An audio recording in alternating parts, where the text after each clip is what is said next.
you've been injured in an accident, one thing leads to another. Your injury leads to treatment. Treatment leads to hospital bills. Bills lead to debt. Debt leads to stress.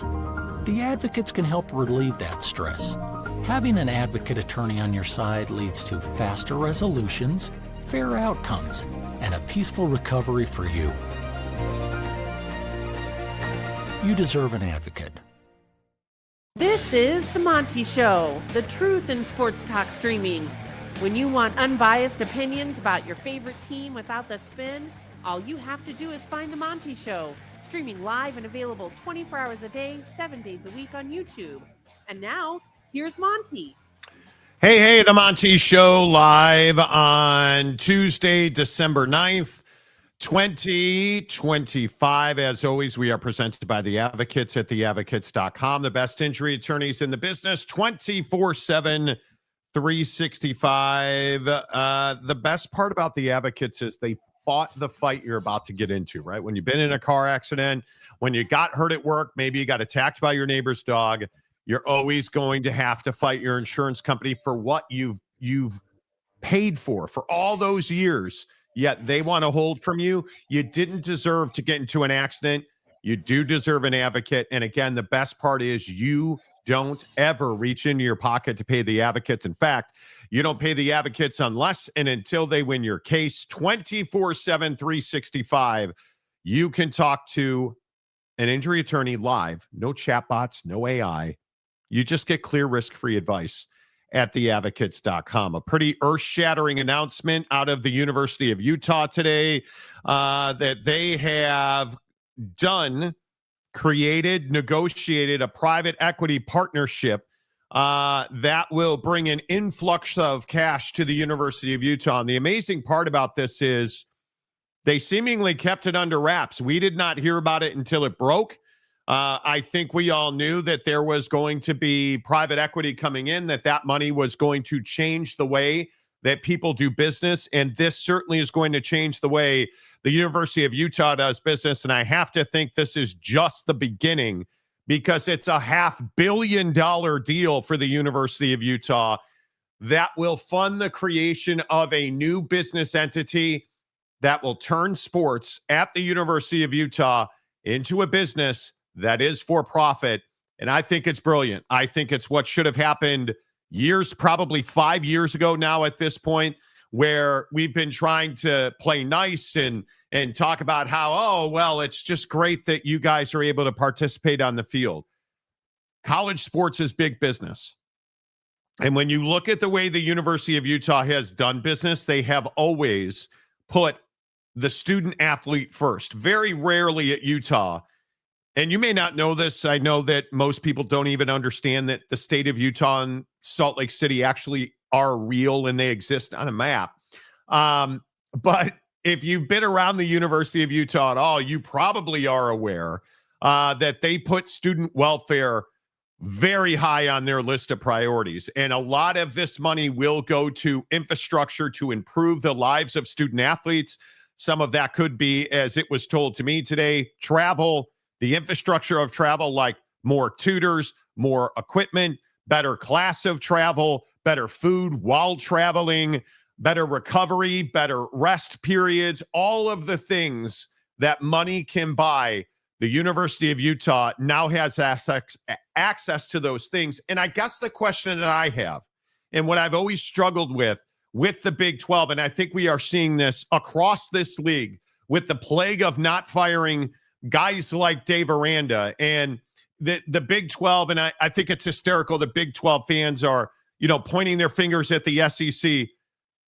The Big 12 has an issue looking in the mirror. And now you're in a situation where the new blood in this league, Utah, BYU, the Arizona schools, Colorado, they're all running circles around you business-wise. Certainly Colorado, Utah, and BYU are dominating their fellow Big 12 members when it comes to making money, spending money, and frankly, the way that they do business. Whether it is BYU football and BYU basketball spending money that they have never spent in the past, whether it is Utah firing a basketball coach the second they were ineligible for the tournament last year, spending significant dollars to do that. I mean, it is a really interesting time to be in the Big 12, but I actually think, Jake, this is a very bad thing for the Big 12 because I don't think most other members will get on board with it. Yeah, well, I think that kind of alludes to what you were mentioning earlier, like that Utah kept this under wraps, and it really wasn't like a like highly talked about thing. Like they weren't out publicly saying we're going after this. They were, they were doing this behind closed doors, and I think that, that's part of why. Because I not only do I not think that the schools we always talk about that are struggling in the Big 12, I don't think that it's just that they don't maybe understand how to leverage this. I'm not so sure that they're that serious about their athletic department. I think that, this deal for Utah definitely sends the message on a couple of fronts. Number one, obviously, Utah, the leadership at the school is serious about athletics being a revenue generator. Just generally speaking, hey, we're serious about our athletics being successful on the field. We want our student athletes to have a top tier experience. And through that process, we want to make a lot of money through our athletic department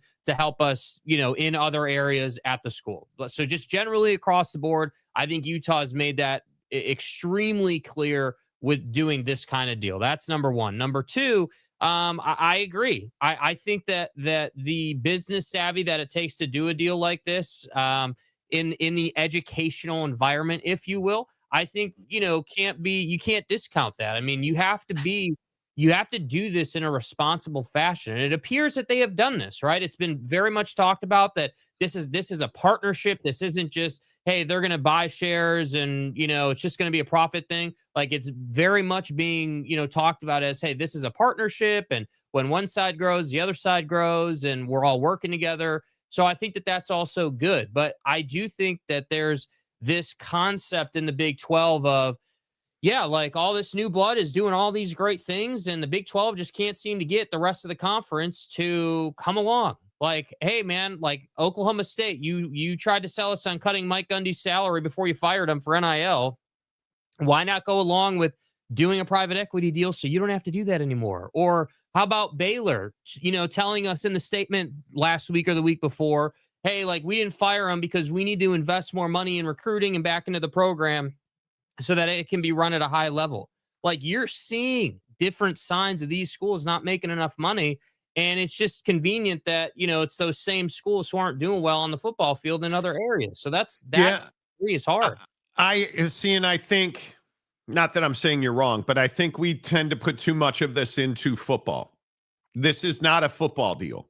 And I hope people understand that. This is the creation of a brand new business. And one of the first things that I've heard today is, well, what are you giving up? It's not necessarily the here's the cash, now give me quid pro quo that a lot of people believe that private equity is. And one of the things that makes this such a special deal is it's the creation of a new company. And when you look at what the format is supposed to be for Utah Brands and Entertainment LLC, it is Otro Capital is the name of the capital company, injecting $500 million into Utah athletics. It will be a cooperative with executives from Otro as well as the University of Utah running the company. And its entire purpose is to be a for-profit athletic endeavor. Oh, I don't know, like an NFL team, an NBA team, an MLB team. That's exactly what this is. This is the next evolution. And whether you are the LA Dodgers, whether you are the LA Lakers, who sold most of their business, Mark Cuban did this. Like you look at the way that private equity has changed professional sports. I think this is absolutely not only what needs to be done, but I think Utah is showing some leadership in putting together a brand new entity with Otro Capital to make that happen. This is anything but a football deal. It is, I think you're looking at the fact that this is a lot to do with Olympic and female sports at Utah, which obviously, if you know anything about the University of Utah, they very much value their non-revenue generating sports, whether that is gymnastics, track and field, baseball, softball. They very much value those sports. And I think that's what this is. I hear everybody who says, hey, well, how is this going to work? And what are you getting? This is the first deal where you can look at it and you can say it's not a quid pro quo. I'm giving you this, you're giving me that, and that's the end of the deal. I think a lot of this business partnership is going to be fluid and happening as it was described to me today. It's going to be happening on the fly. As we move through the different stages, we're going to figure out how these new departments in this company are run. Because as I understand it, football is going to be its own business entity. This sport, basketball, obviously, this sport, that sport, they're going to be their own entities, and they will each need to be profitable. And if they are not unlike any other sport, heads are going to roll. And I think that's the main thing. This is a business now.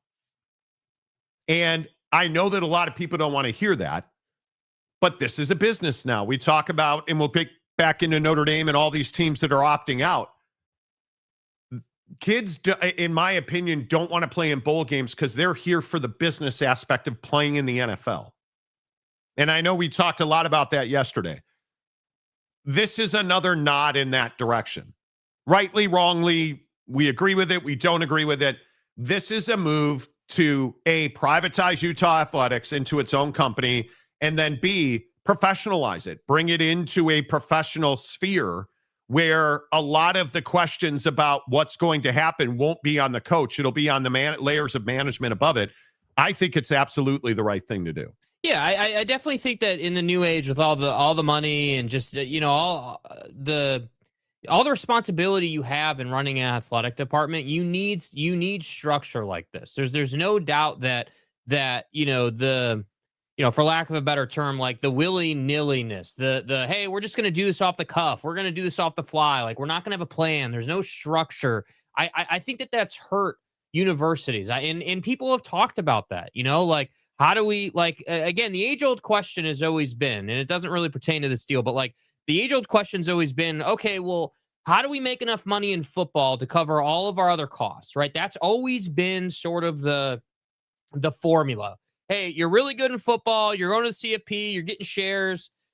You're making a ton of money there. Then you got to get your basketball, team to go to the tournament and hopefully win like 3-4 games. You're going to get shares there. And then your TV deal, which is why the Big Ten TV deal has been so talked about. And these schools getting all this money. But I think the public, the average fan, doesn't understand that there is actually a lot that goes on. I would remind you about what happened at the University of Arizona, a players program several years ago, and that mistake. Like, mistakes like that, in my opinion, happen because you don't have enough organization happening. So deals like this, everyone's going to say, oh, well, it's quid pro quo. Well, actually, no, it's not. That doesn't help anybody. You can't do quid pro quo with a university's athletic department. It needs to be its own thing, a joint venture where you're all working on it together. And that's why I say, like, I agree. It's not a football deal, but me personally, I am genuinely curious with these private equity deals. Okay, how does that affect how you're going to do NIL, if at all?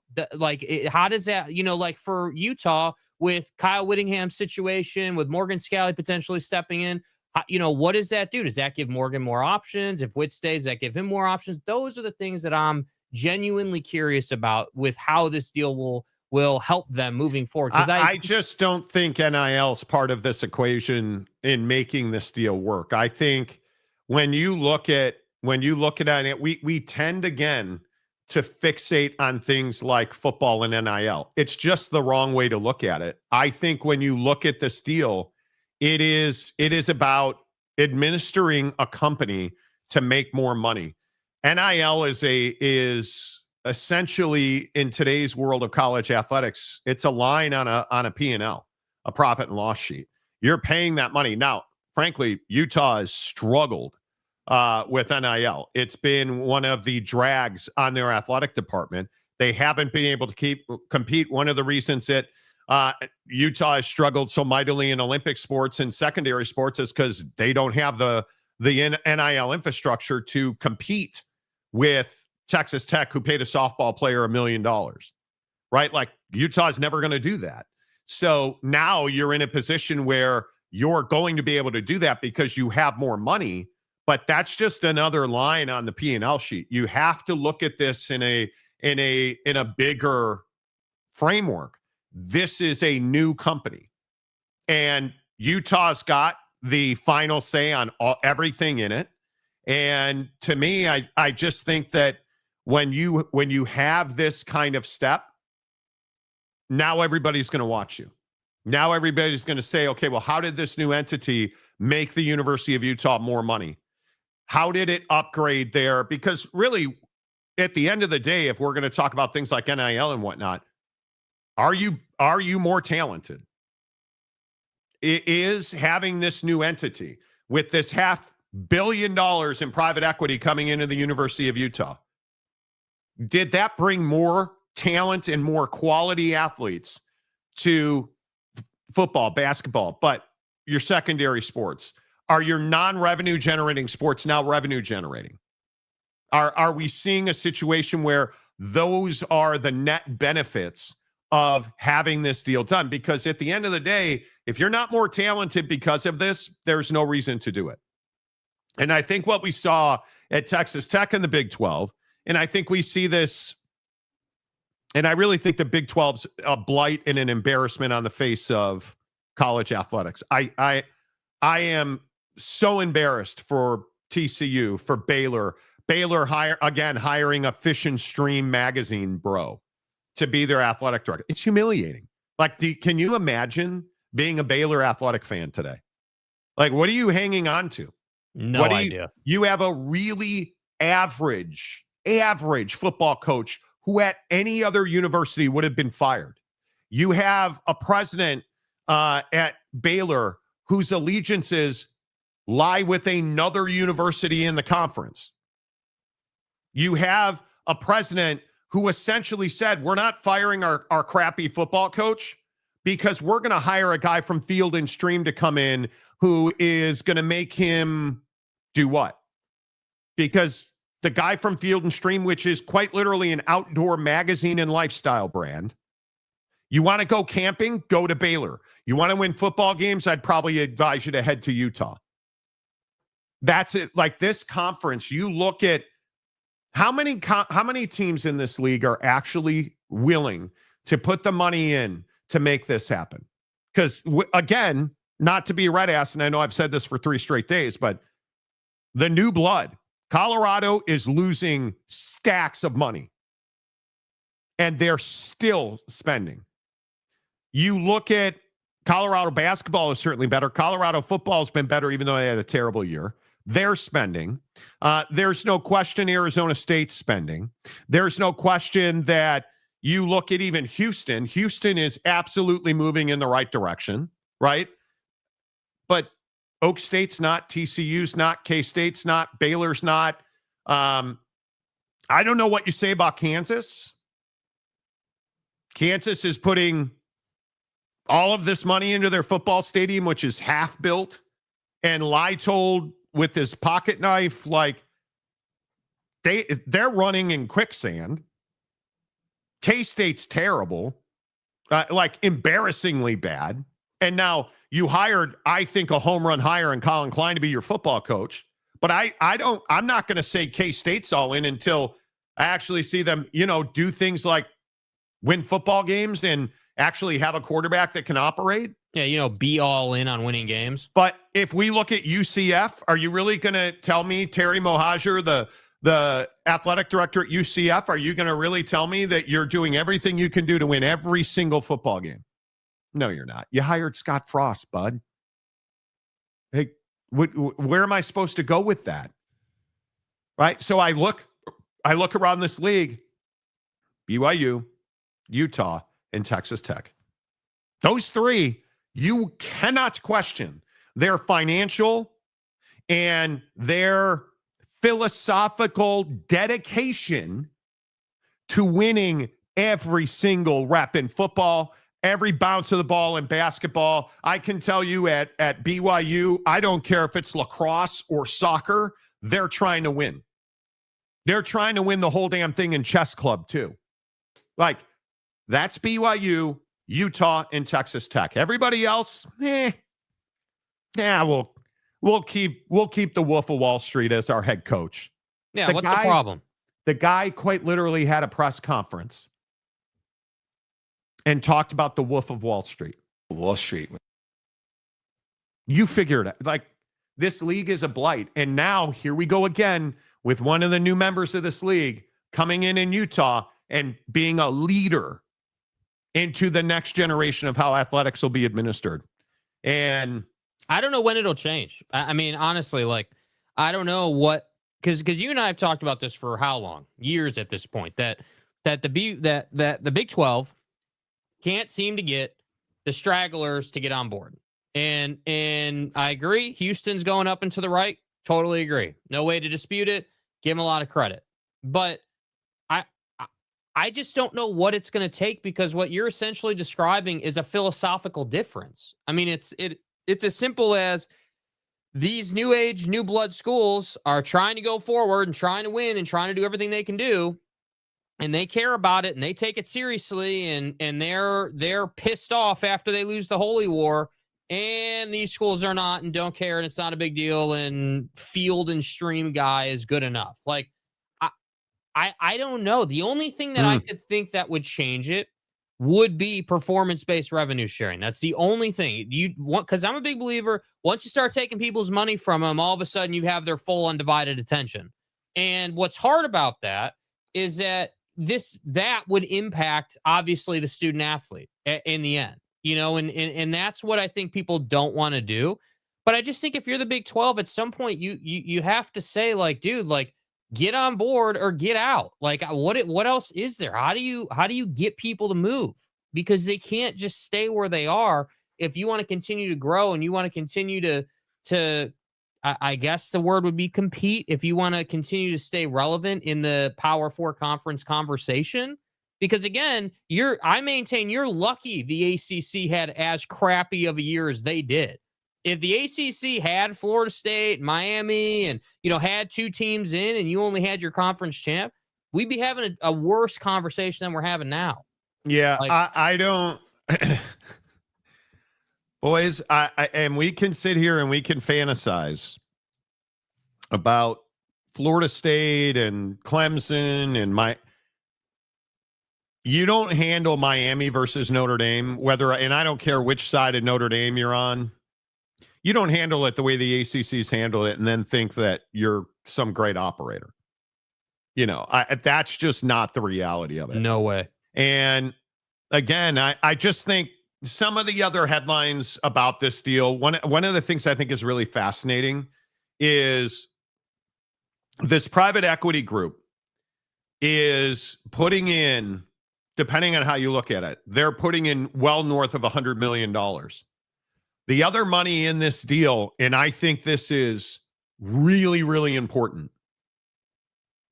The other money in this deal comes from existing donors. And you might be like, well, that's not new money. No. The reason that that's really important is because it gives people who have grown the University of Utah, the Eccles, the Huntsmans of the world, the Garfs of the world, the Garf family, the Garf name in Salt Lake City, if you don't know it, is massive. You know, the people who have seeded the success, who put money in place to renovate Rice Eccles Stadium, who are going to be in charge of a new Huntsman renovation that I'm told is a priority, getting the Huntsman Center into a better setup. I think it's vitally important. You can't have a private equity injection, at Texas Tech, and say, hey, Cody, really appreciate that $1 million for that softball pitcher, but we'll talk to you down the road. Please buy your season tickets. All right, take care. Like, that's not how that works, right? And I think it's really important for people to understand. And I know, again, I'll probably evangelize for Utah more than most people will, because I have a lot of respect for the money that Kyle Whittingham did not have in that program until Mark Harlan got there, and then that all changed. But you look at how what's the right word? Just how different, what 180 degrees away from who they've ever been this deal at Utah is. The courage, and I know that's utopic. Oh, Monty's talking about courage. Courage, bravery, the balls to make this deal, because this is revolutionary. It's never been done before. A deal like this, where you get a private equity group to kick in, I'm told it's more than 200 million. And then they went to their existing major donors, not every donor, but their bigger existing donors, and said, hey, here's the plan. Do you guys want to buy in? And I am told universally they said yes.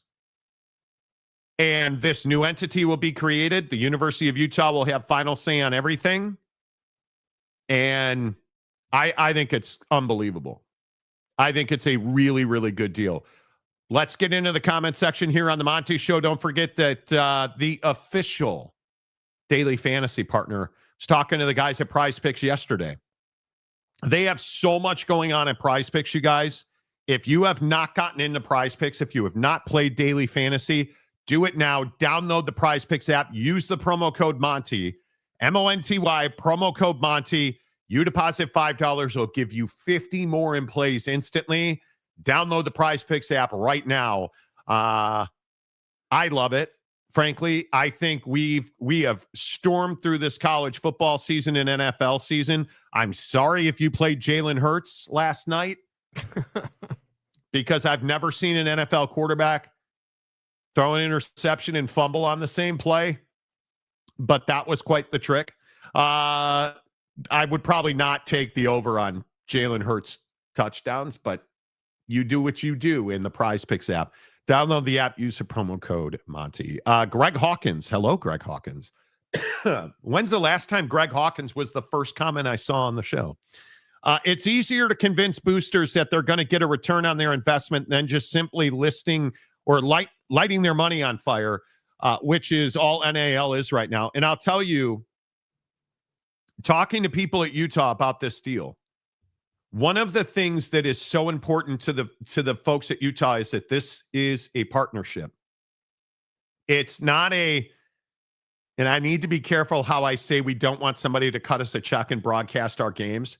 You don't want transformational partnerships. This is not a deal where Utah is looking to just put your name on the wall. This is a deal where you're going to sit on an advisory committee, where you are going to have say in the direction. One of the examples that was used to me was, what happens if Kyle Whittingham retires and Morgan Scalley comes in and we have to hire a new coaching staff, or we have to make a significant change, and there's going to be managers who are in charge of, this is the guy we want to hire. Those managers are going to have to go to a committee and get that hire approved. And that's never been the case at Utah. Now, Utah doesn't hire coaches very often, especially in football. I think we all know that. But generally, it's a really quick, this is the guy, great, here's the contract, let's go. So it's a completely different way of doing business. Utah does not want to follow the Gould plan. No, they don't. No, they don't. No, they don't. Joey Harper, what's up, dude? It's about time Coach Prime letting go some control. Why do you hate Deion Sanders so much, Shorty? Like, I'm really interested to understand, what is it that you hate about Deion? Because you hate Deion Sanders. I feel like you've been on this show for so many years, and I don't know that I've ever heard you say anything nice about Deion Sanders. So I'm interested to see. I'm interested to see what your answer to that question is. I have Dak on one of my teams. Turned out to be a good move. I warned you. Right? Yeah. I don't miss on quarterbacks pretty much ever. Bass Pro and Cabela's anti-field and stream movement. Exactly. I mean, the Cabela's involvement, for Baylor is truly incredible. Do you guys understand how bad I don't even like. Do you understand how bad it is for this league that they hired an athletic director at Baylor who hasn't worked in college sports in 18 years and isn't a TV executive? Nothing. He works at a magazine and a lifestyle brand. What makes him qualified? He has, I can't even, this league, I want the Big 12 to be, it's so good for our show when the Big 12 is better, when Utah fan and BYU fan, we have so many Baylor fans on this show. And you know how I know that? We hear from them when they are saying, please keep saying, fire our president. I will never say her name again on this show. I won't. She is a disgrace to the academic system in the state of Texas. Like that, that Madam President, you should resign in horror. Are we clear on that? Like I should have the opportunity to sit down and read her sports resume to her and just watch her melt in humiliation. Like they, do you? Oh my God, you're so bad at your job. And I personally believe that Baylor is terrible at all things athletics. The state of Texas is the heart and soul of the Big 12. Oh no, I'm sorry. That's now the state of Utah. That's now the state of Arizona. Am I wrong? West Texas and Arizona have far more money-making opportunities in this league than Baylor, than Waco, Texas, David Koresh, and Dallas, Fort Worth. And I love Sonny Dykes. I love Sonny Dykes. Like, he is a good human being. He has no business remaining the head football coach at TCU. Oh, Amani, everybody had been hired. I don't care. Go hire Dave Aranda. No, don't do that. Don't do that. Keeping the book right now, we ask. Yeah, don't do that. Maybe Herm Edwards first. But my point is, we've got to stop with this nonsense where, well, we just don't have a candidate. If you don't have an active list of your next head coaching candidate that's live and ever maturing, you're doing this job wrong. You're doing this job wrong. Did you hear the way that Florida went about handling Lane Kiffin? You want to know what TCU and Baylor are not doing? And I have no idea what is in this bite, so I'm going to be careful. But listen to Scott Strickland, the athletic director at Florida, talk about Lane Kiffin. It wasn't just we were being pushed to him. We were interested in him as a possibility, and I'd say strongly interested. And but at the same time, we knew we couldn't just count on that, and so we were doing our due diligence on a number of candidates. Ended up talking to nearly a dozen when it was all said and done. But it was obvious where that was shaping up, and there was a flurry of initial engagement, I would say, really positive conversations, and then the communication became a little more erratic, and the timing of when that began to occur, just reading the tea leaves gave me the impression that it's a good thing we talked to other people, and we're going to have to look at some other candidates. So you had a live, active list of candidates because you weren't sure you were getting Lane Kiffin. And they got one of the best candidates in Summerall, and they closed him.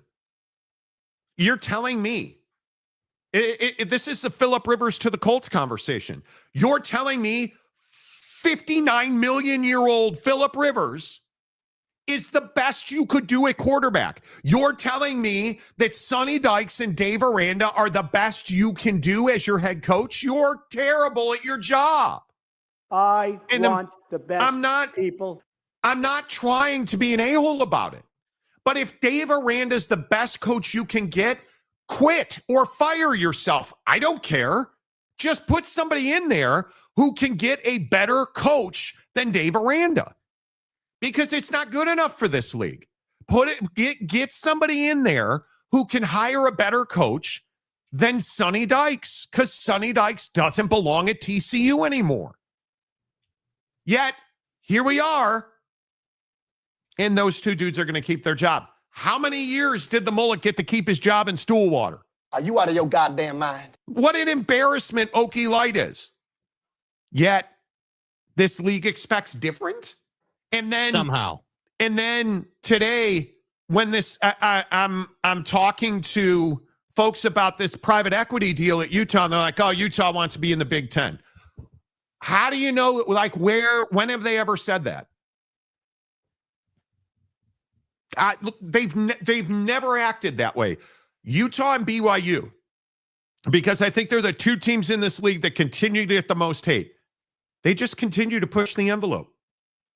As big as our boy Big Daddy Magic says, AJ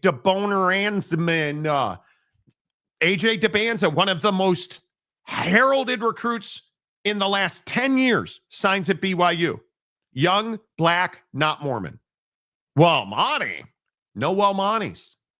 Young, black, not Mormon. You have a guy on the basketball team who gets a DUI, pleads not guilty, back on the court.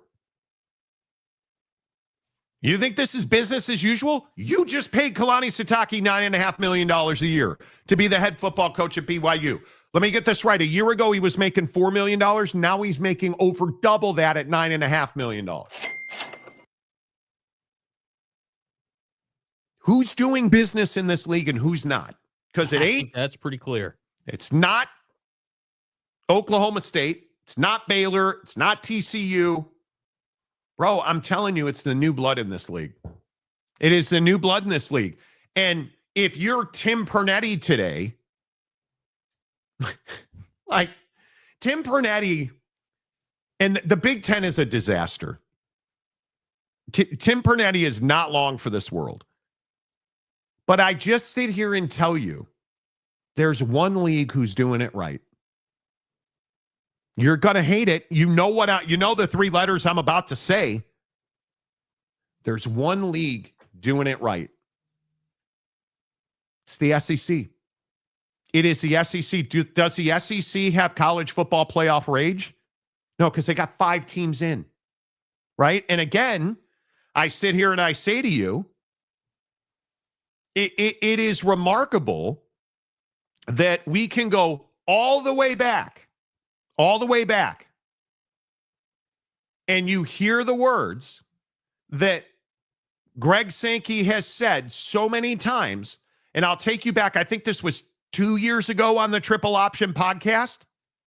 Yeah, who doesn't want to be the SEC? I don't want to dumb down the Southeastern Conference to be part of some Super League notion of 70 teams that some people speculate would happen. They want to be us, and that's on them to figure it out, not on me to bring myself back to earth.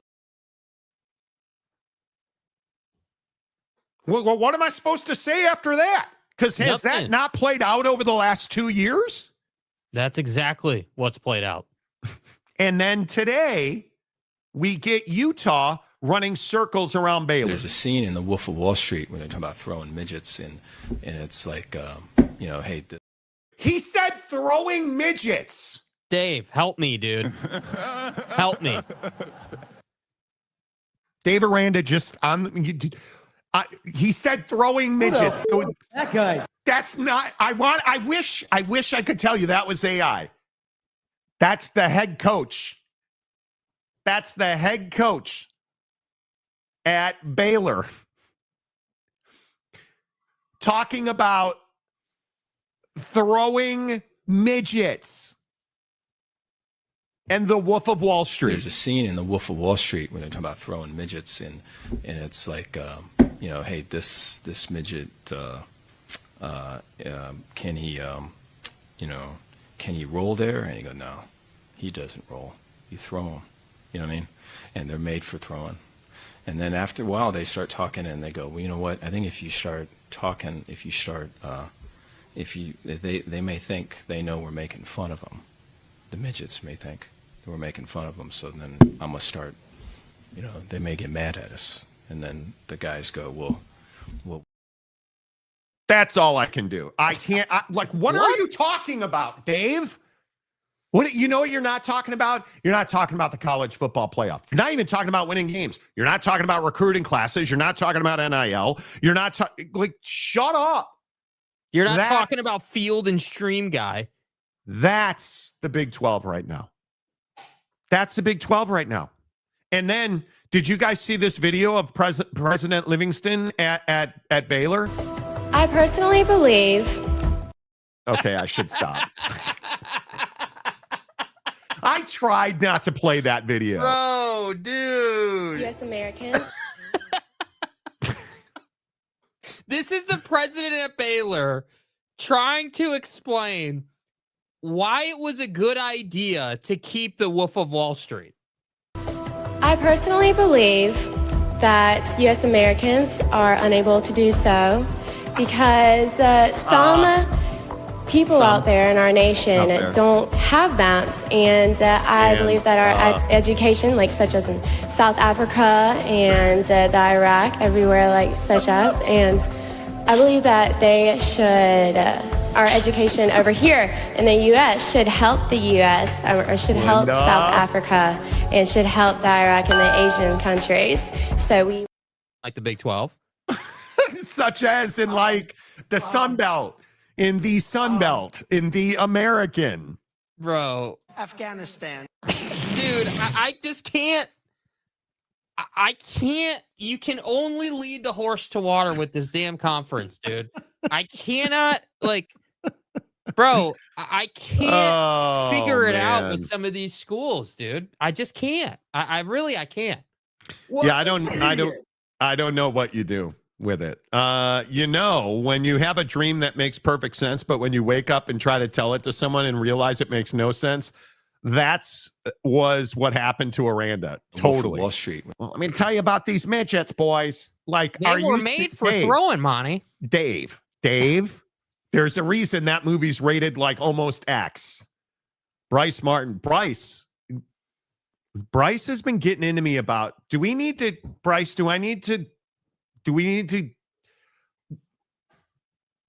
I don't know what your fascination with your boy Baron Morton is.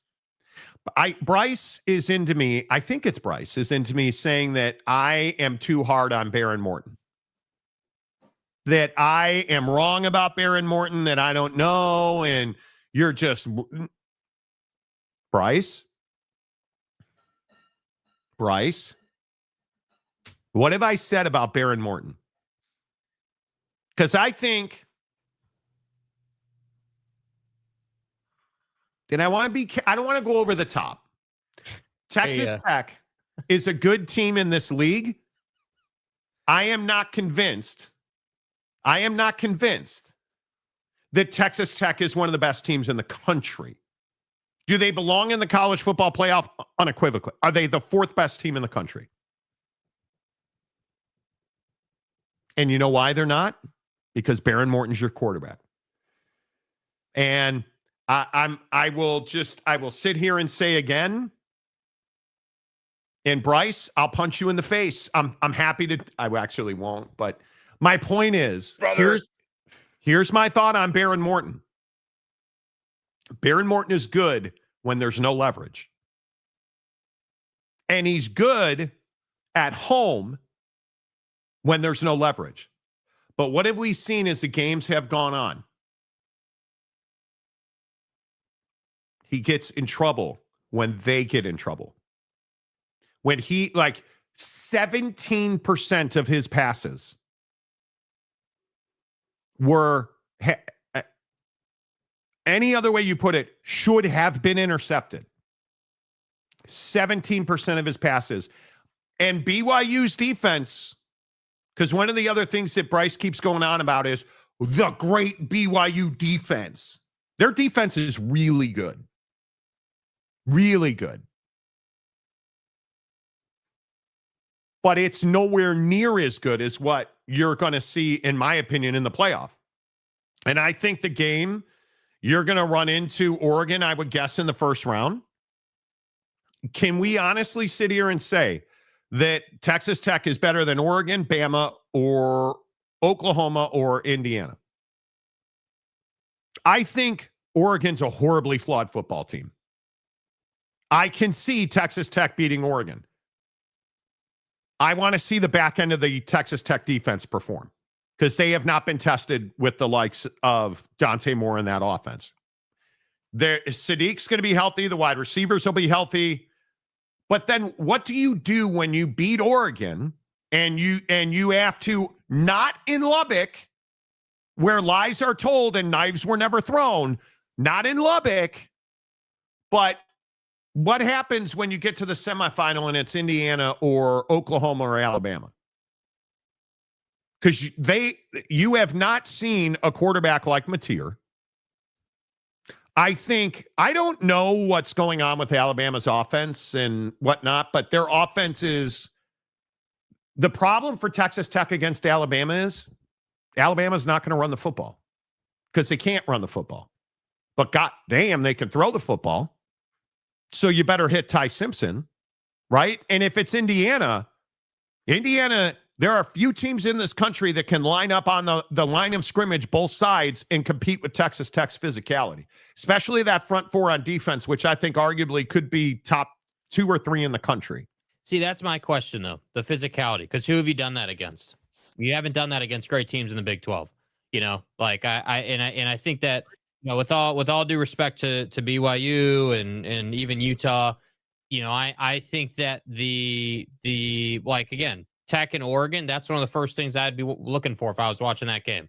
Hey, how physical is Texas Tech compared? Like, are they able to push Oregon around the way Indiana was, or are they, is that more even? Like, those are the things that I think you can't factually say one way or the other yet about Tech because they just haven't played those opponents yet, so we don't know. What do you mean Barrett is a game manager? You act like he's Sam Levitt and he's not. I don't know what that means, but what this means is I don't think Barrett Morton can throw you to a win. He has zero ball security. He will put the ball up in the air. And the biggest issue is when he's under pressure, his mechanics melt away. They erode. And the best quarterbacks, the guys that win championships, their mechanics never change. That's what I'm worried about. I don't think Barron Morton sucks. I don't think he's even in the same conversation as Sam Levitt. But what I think I hear is air raid offense, throw it all over the place. And that's just not who Barron Morton is. That is my entire point on it. Yeah, I don't know if anybody would categorize him as an air raid style guy because he's just not. Hold up. John Mateer with a battered hand, which won't be battered when you play him. That has looked awful if he's not on a short field. That's my issue is the double standard. Listen, John Mateer, before he broke the hand, was a different player. By the time you would run into John Mateer, he will be healthy. If John Mateer is healthy, you have not played a quarterback like him. And I agree that John Mateer has not been elite since coming back, but I would point you to the Oklahoma-Bama game. And I would point you to the way that he competed in that game. And I need to pull it up, but I think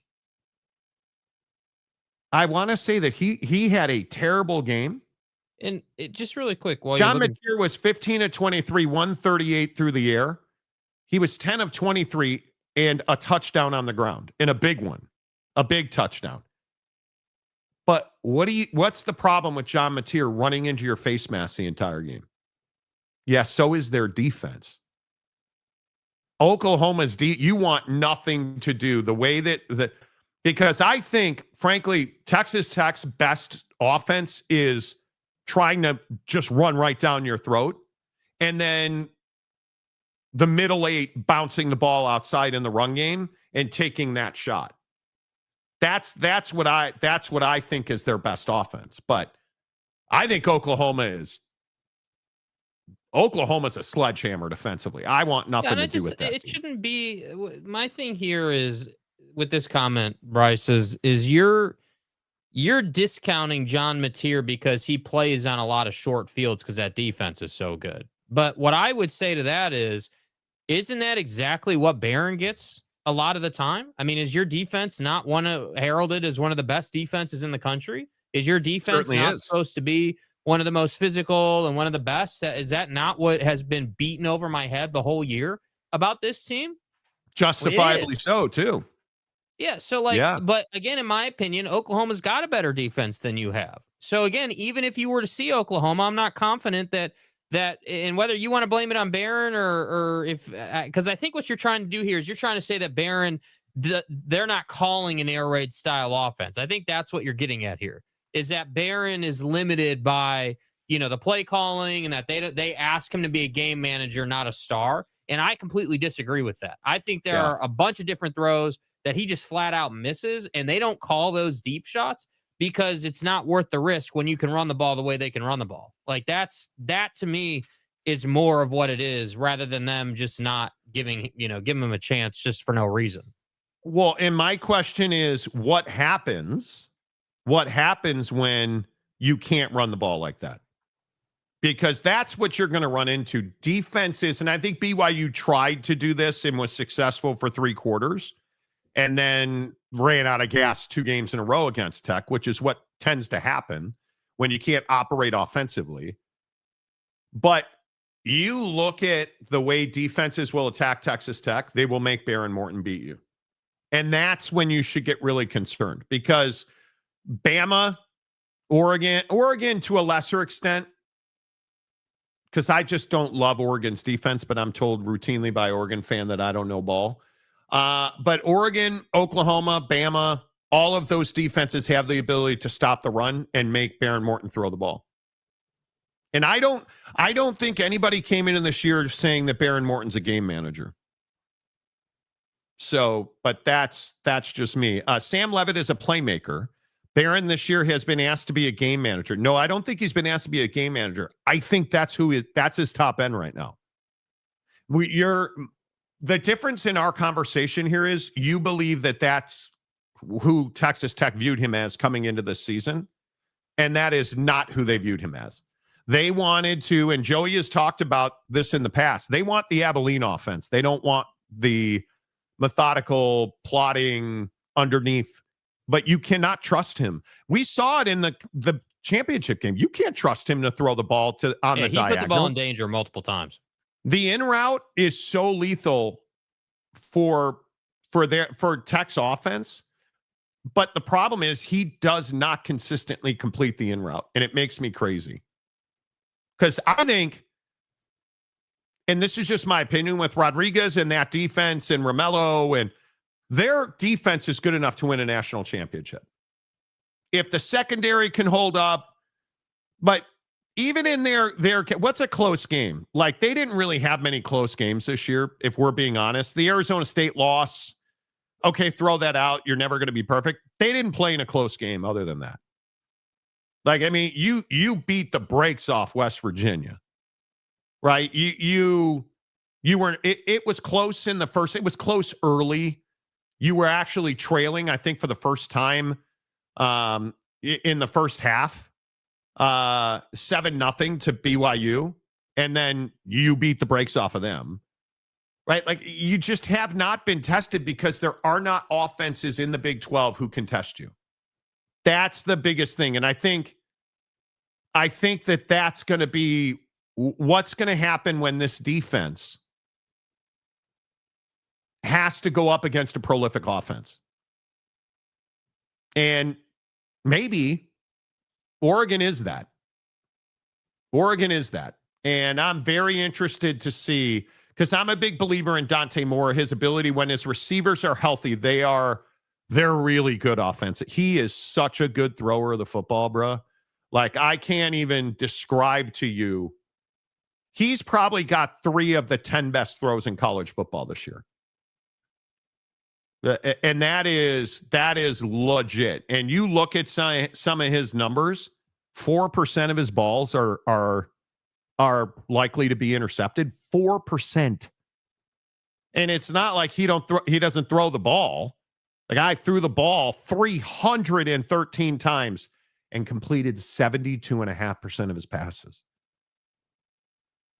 And only threw 6 interceptions. 24 tutties, 6 interceptions. That's crazy. Yeah.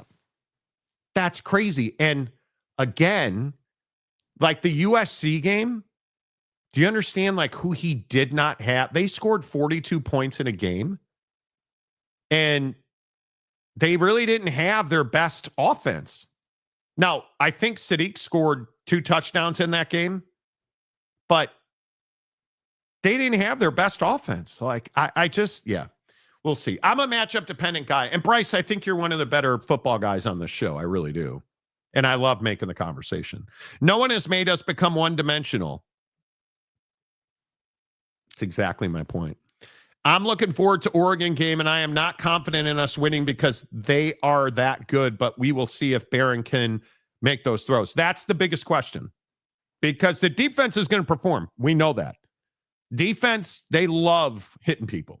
Yeah, I think your best defensive performance, though, still has Oregon in the 20s. Even if you played your perfect game defensively, I still think they could score 20 points on your defense. Yeah, totally agree. Makes no difference what they initially viewed him as coming in. It is important to put him and the team in the scenario to win, sometimes due to injury and strengths of the player. Yeah, and I wonder if he would, if everybody was healthy, would he be the starting quarterback at Texas Tech right now? Probably. See, that's a conversation we can have. Yeah, probably, but I think it's a conversation. Yeah, for sure. All right, you guys have been amazing today. Let's roll through your comments on the show. Brandon Butler for $5. Rumor has it that Freeman might be headed to the NFL. Better get the Crisco from Costco, Marty. Dudes.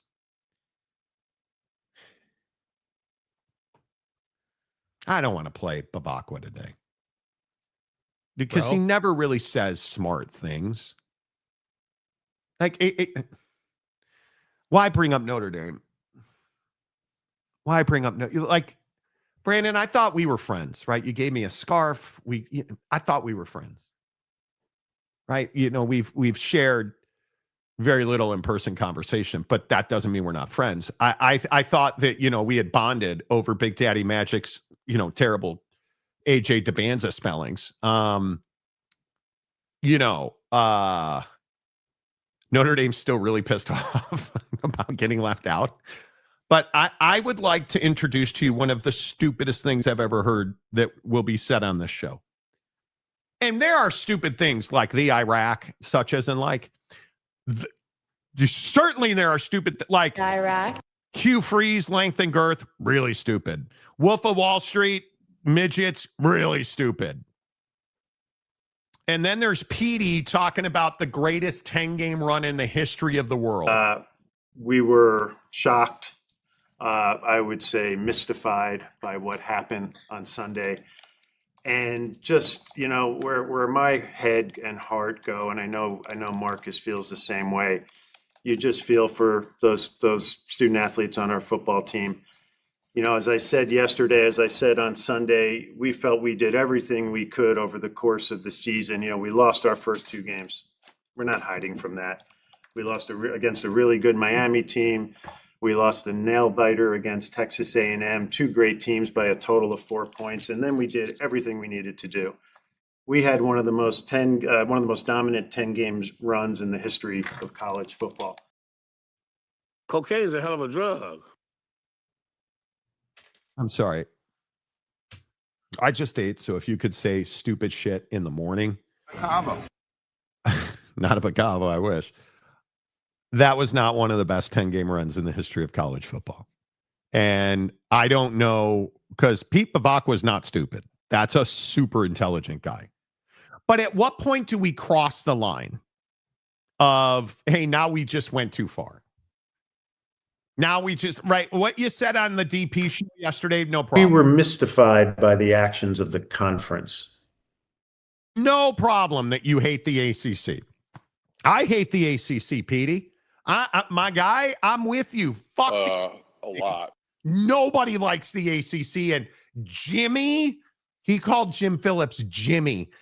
You and Jimmy having a conversation about the greatest 10-game run in the history of college football. What was that like with Bronco Nagurski and Paul Hornung and some horses on the field and stuff? Hawks back a year. Yeah, because this was not the best 10-game run. And I say we affectionately, and I am jealous of your quarter zip. I want people to understand that. We were shocked, I would say mystified by what happened on Sunday. I love the bouncing leprechaun and the football leprechaun. Like, love it. Good job, Petey. You got to get stroked. Please shut up. Like, just stop talking, my dude. Do you guys, think he honestly believes that? No. And that makes it worse, because if he honestly believed that, we could be like, okay, fire his ass. Like, that's one of the, you can't be that stupid and be the athletic director at Notre Dame. Okay, fire him. I think he doesn't believe that. Are you stupid? Are you a stupid person? Yes. I love your quarter zip. I hate your face. I just wish that words would stop coming out of it. Because when you say stuff like that's the single greatest 10-game run ever, Pitt was on that 10-game run. You understand that. The 2025 Pitt Panthers were on the Shut the fuck up, Donnie. They were part of that. It's you scored. I personally believe in our season. And you understand, and now I don't want to upset people or wrangle the folks in upstate New York, but I mean, you understand that we did play Syracuse, and I believe we scored 947 points or 70 against Syracuse. The 10-game run, are you talking about Perdon't where we scored 56? Against Arkansas where we scored 56? Boise State, NC State, USC, Boston College, who barely could get off the bus. Navy, thank you for your service. Pitt, they suck. Syracuse, again, just to say it, we scored 70 points, Pete. We keeping a book right now. We ass. And then Stanford, who does not have Andrew Luck and Christian McCaffrey. Well, Andrew's there, but he's no longer a player because that was 15 years ago. Because it's garbage. This was not. Rose said it's the best 10-game streak in the history of college football. Shut up. Like, dude, all the crying and everything the last couple of days, you had to make it worse. That's the thing. You couldn't, we get it. Are we all in agreement? You get one day to cry and moan, and everyone else is faulted, and coach speak the hell out of it, and but bro, today's Tuesday, not Monday. Why didn't you say this yesterday? Why hasn't this been a talking point? Why didn't you say it on the DP show? Like, damn. And I love that everybody thought that Petey was going to announce that we were leaving the Big Ten. We are not leaving the Big Ten for the Big Ten. We're not leaving for the Big Ten. We're not leaving the decrepit ACC. I am a diehard Notre Dame guy my entire life, now and forever. And I understand that everybody's like, well, Marcus is going to the NFL, bro. Okay, cool. Do you need me to pack your stuff? Can I keep your sweatshirts? Because they are really nice. You have better pecs than I do, but I think they'd fit. Pack everything up. We're out of here. Can we just stop talking about missing the college football playoff and the fact that we took our ball and went home? How the fuck else would you do this job? Can we move on now? We have one of the best recruiting classes in the history of Notre Dame football. And we won't have 18 practices, but that's fine. Can we just move on to weightlifting and eating a lot of protein powder, and really snorting creatine, because that's what we need to do to get stronger? Can we just move on to what's next for Notre Dame?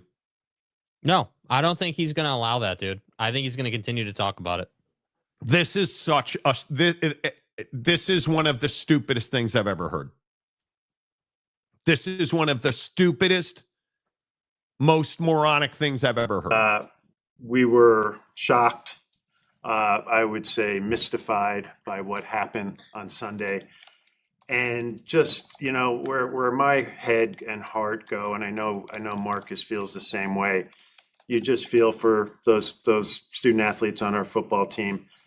as I said yesterday, as I said on Sunday, we felt we did everything we could over the course of the season. We lost our first 2 games. We're not hiding from that. We lost against a really good Miami team.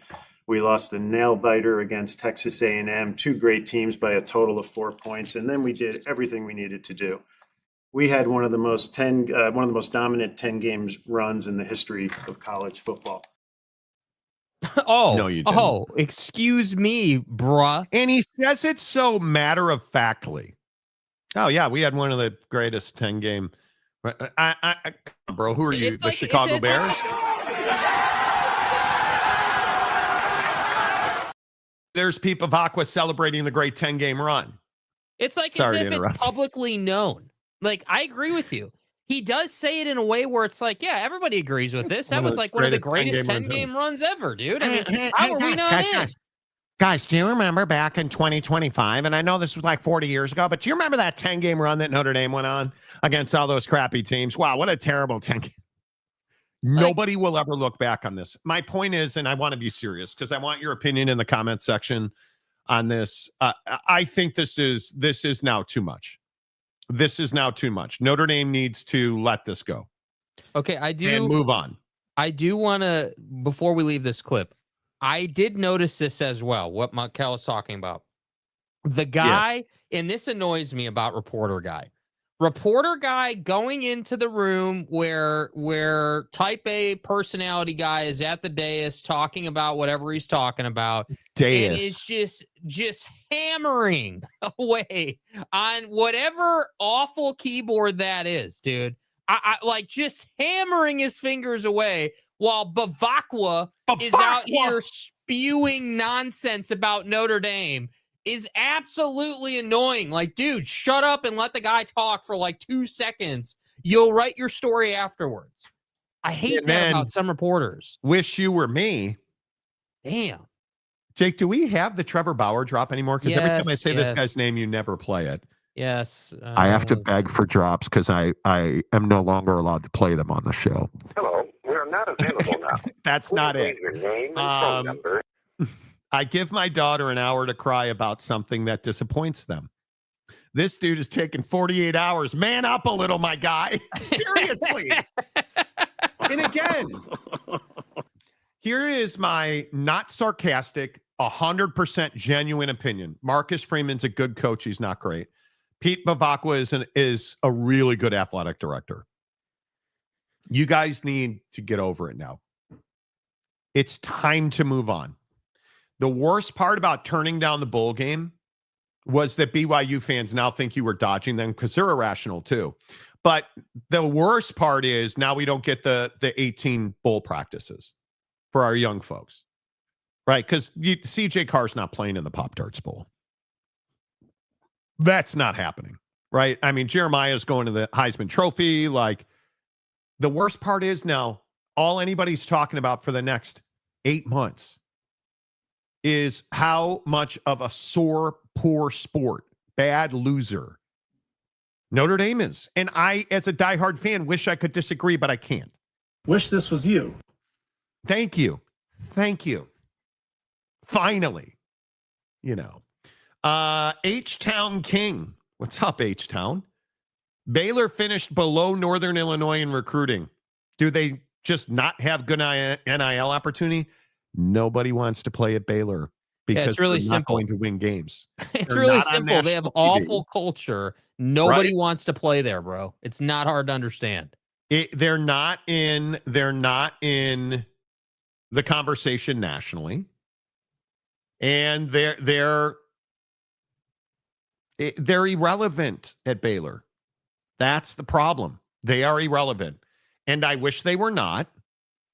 I truly wish they were not. And the over 3,000 people currently watching the show, listen, I wish all of you, A, would hit the like button, but B, I wish all of you could experience the pain that I have had to deal with over the last year as a Chicago sports fan. It's not good.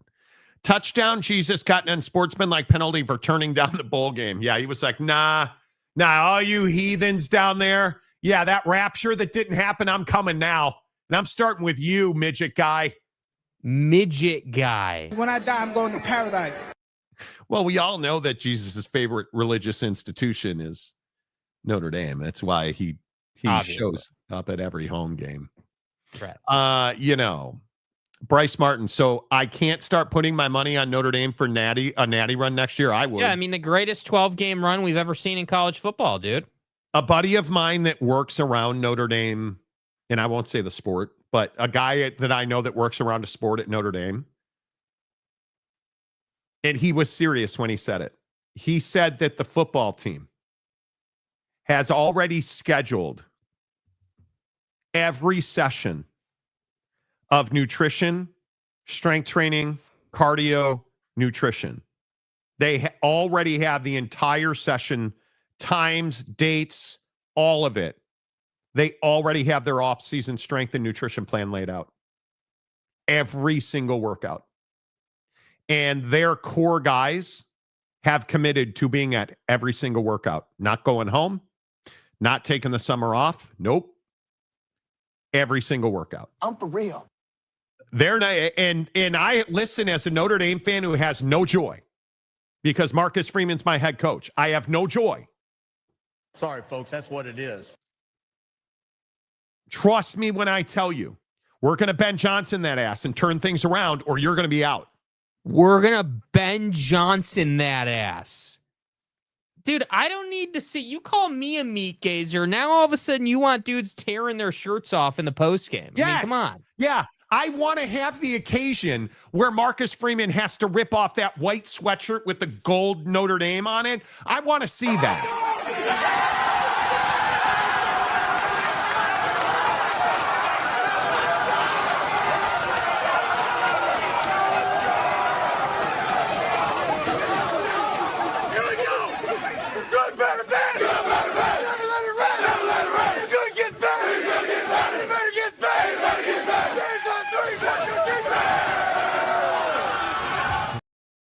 Greatest 10-game run ever, Monty. Oh, yeah, sorry. My bad. Sorry. Hands above the table. I don't know why the desk was rattling. I mean, that could be contributing to my forearm soreness I've had watching that video. Good, better, best. Bro, how I really don't care if you think it's sus. Yet Notre Dame has none of that vibe and none of that energy. None of it. None of it. Do you know what I would give to have? Do you know how much I wish this was Notre Dame? And I want to tell you this. I don't know. I really don't. I'm not lying. I really don't know what the future holds. I would tell you. I do. You need to get the bite where Pat Kraft says, yeah, Michigan, they suck. Instead, my athletic director is not talking about how crappy Michigan is and how much they cheat. He's talking about how bad he got screwed by the ACC. Shut up. Right? Like, just please. And I understand the Bears are now on the outside of the playoffs looking in after one loss. But please, on some level. Portal news, big Notre Dame recruit is now in Miami. That's two different things. So like the transfer portal and a recruit. And anyway.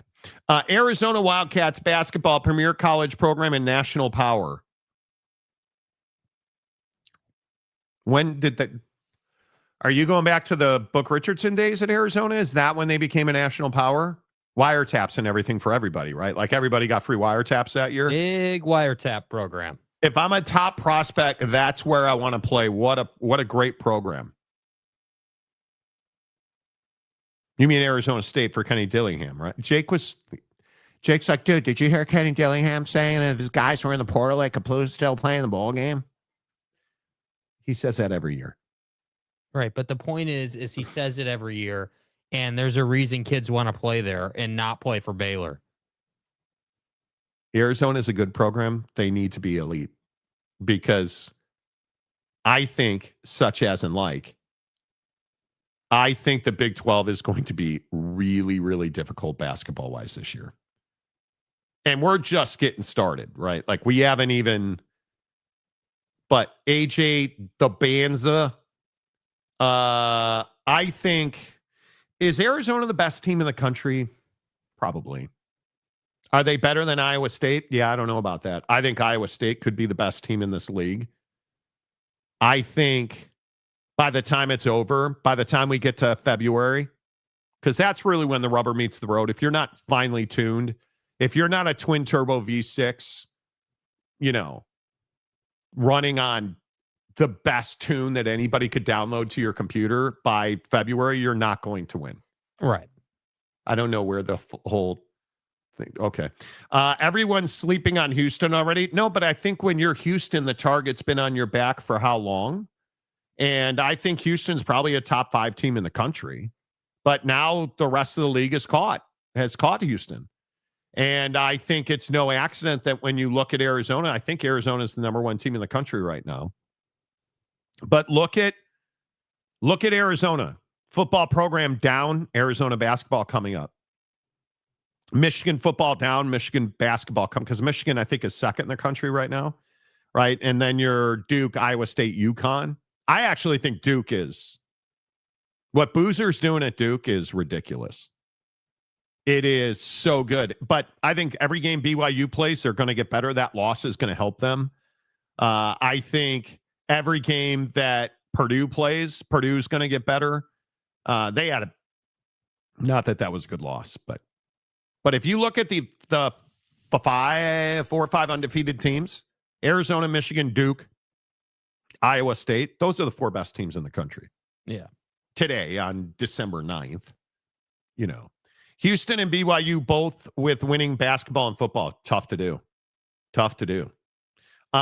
Johnny Gonzalez, now that Matt Campbell is no longer in Ames, that their basketball will soon feel the full weight of that decision very soon. Well, it's a lot of money, dude. It is a lot of money. Gotta take on Phil Rivers signing with the Colts. That's the best you could do. That's the take. That's the best you could do.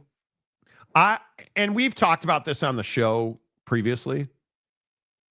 Does the NFL have a college football problem? Think that through. Does the NFL have a college football quarterback problem? Yeah, they do.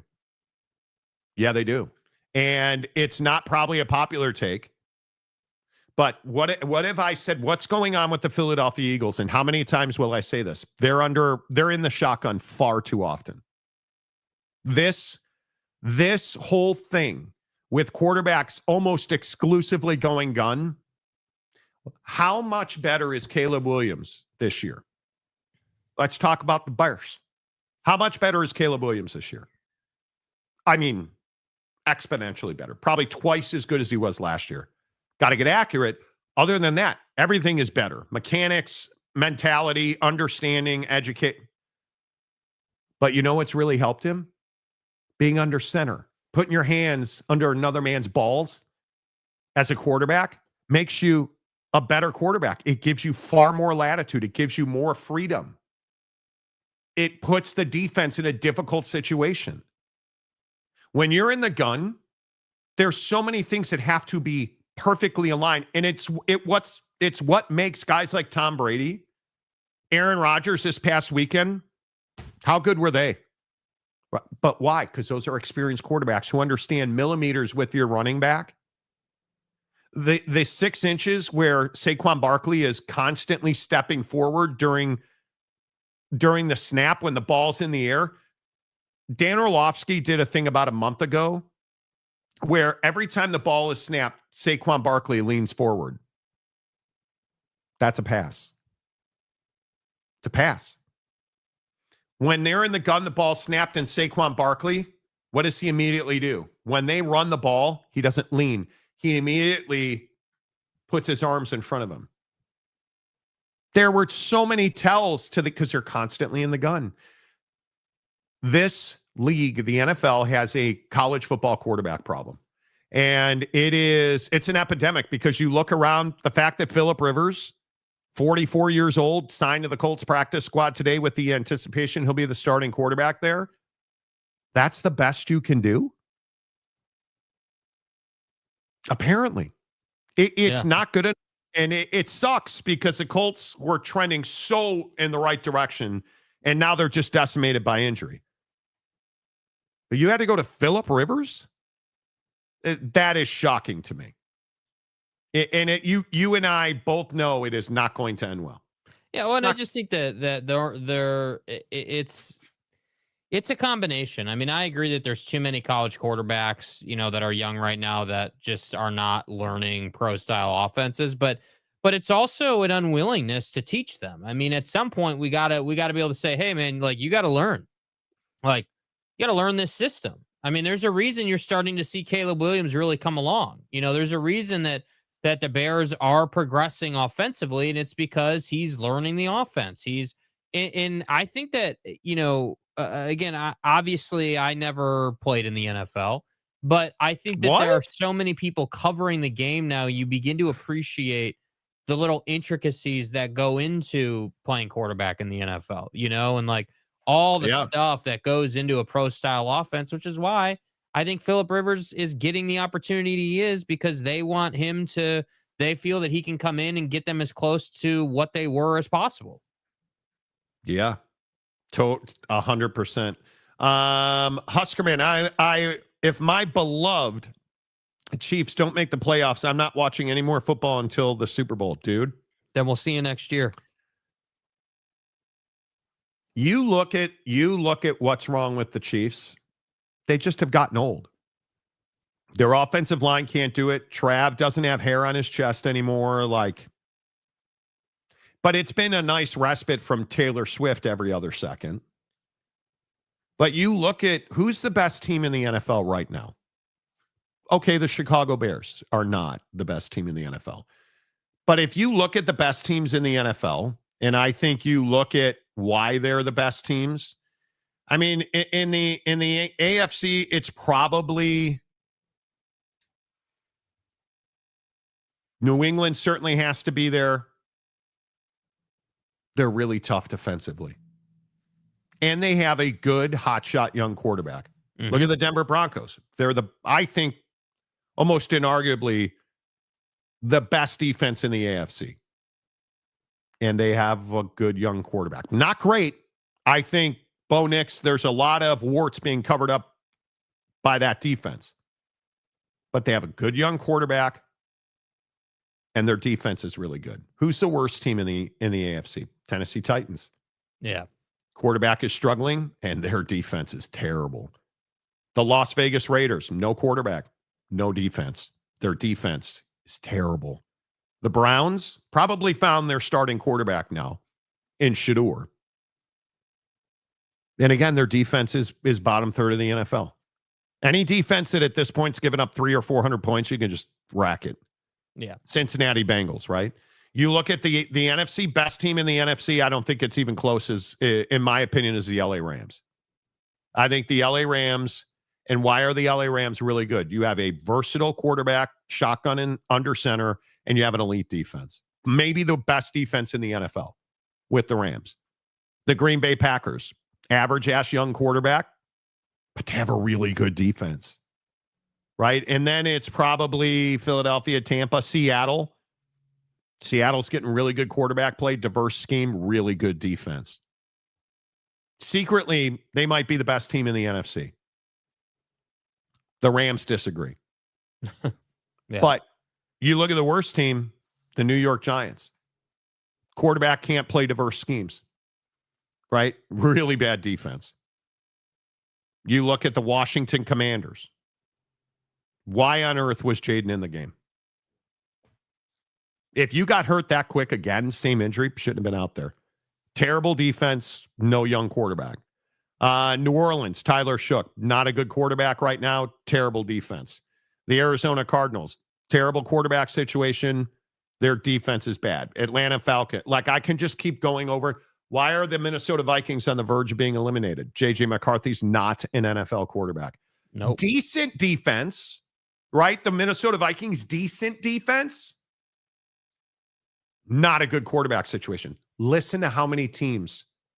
The Dallas Cowboys, really bad defense, really good quarterback. Carolina, neither one. Not a terrible quarterback in Bryce, but not a good quarterback. The Detroit Lions, why are the Detroit Lions 8-5? because their defense gives up far too many points. But I can play this game all day. Yeah, I mean, I just think the truly teams can. that have a quarterback and the teams that don't, that's always been the line in the sand. And I think, the worst place to be is not having a quarterback at all, in my opinion. I think that there are obviously teams that maybe have some talent, but don't have a good enough coordinator, don't have a good enough quarterback coach, like essentially just don't have good enough quality control to make sure that the scheme is being run correctly. And I think that eventually guys at the college level will figure out a pro style offense, and that's one thing I've never really understood a whole lot, why there's not more pro style at the college level, just because, to your point, like it's so much harder to know what's coming if you're under center. Excuse me. There's so much, hey, I'm just going to stand here in the gun and I'm going to clap. There's no cadence. There's no, there's just so much of that, do you know what the number one young guy route is that's called in the NFL? Screen. Do you know why the screen has become a liability for most young quarterbacks? Because they can't throw it? No, they can, but you know why it's not completed very often? Because they're in the shotgun. When you're in the shotgun and you throw a screen out to the boundary, has anybody thought about the angle? The angle is now a diagonal. Who wins the diagonal angle? The defender who can step in front of that. Right? If you're under center, it just gives you such better angles on quick releases. And right now you got a quick release. The bottom line is, I think that you're in real trouble with the quarterback. If the Chiefs lose to the Cowboys and Texans, gotta hurt considering they used to be called the Dallas Texans. Okay. I like that a lot. Yes. In 9 days, we will find out the best team in the NFC when the Rams and Seahawks round 2, and I'm here for it. Well, no, I'll be in Paris, but I'm here for it. Texans have the best defense, but CJ Stroud's a roller coaster. I actually don't think the Texans have the best defense. I think when I look at I think the Texans have a really good defense. But I think when you look at the games that they've lost, they just have not, like, you can't give up. They're in such close games. Yeah, this is a philosophical thing. My opinion is the Rams probably have. I really like what the Rams do. I really, really like what the Rams do. But, I'm not trying to be argumentative, Bryce. And again, if we got to go bare knuckles and straps, I'm happy to do that. I mean, if that's, I'll drop that motherfucker. If that's what we need. Yeah, I don't even disagree. I mean, if we look at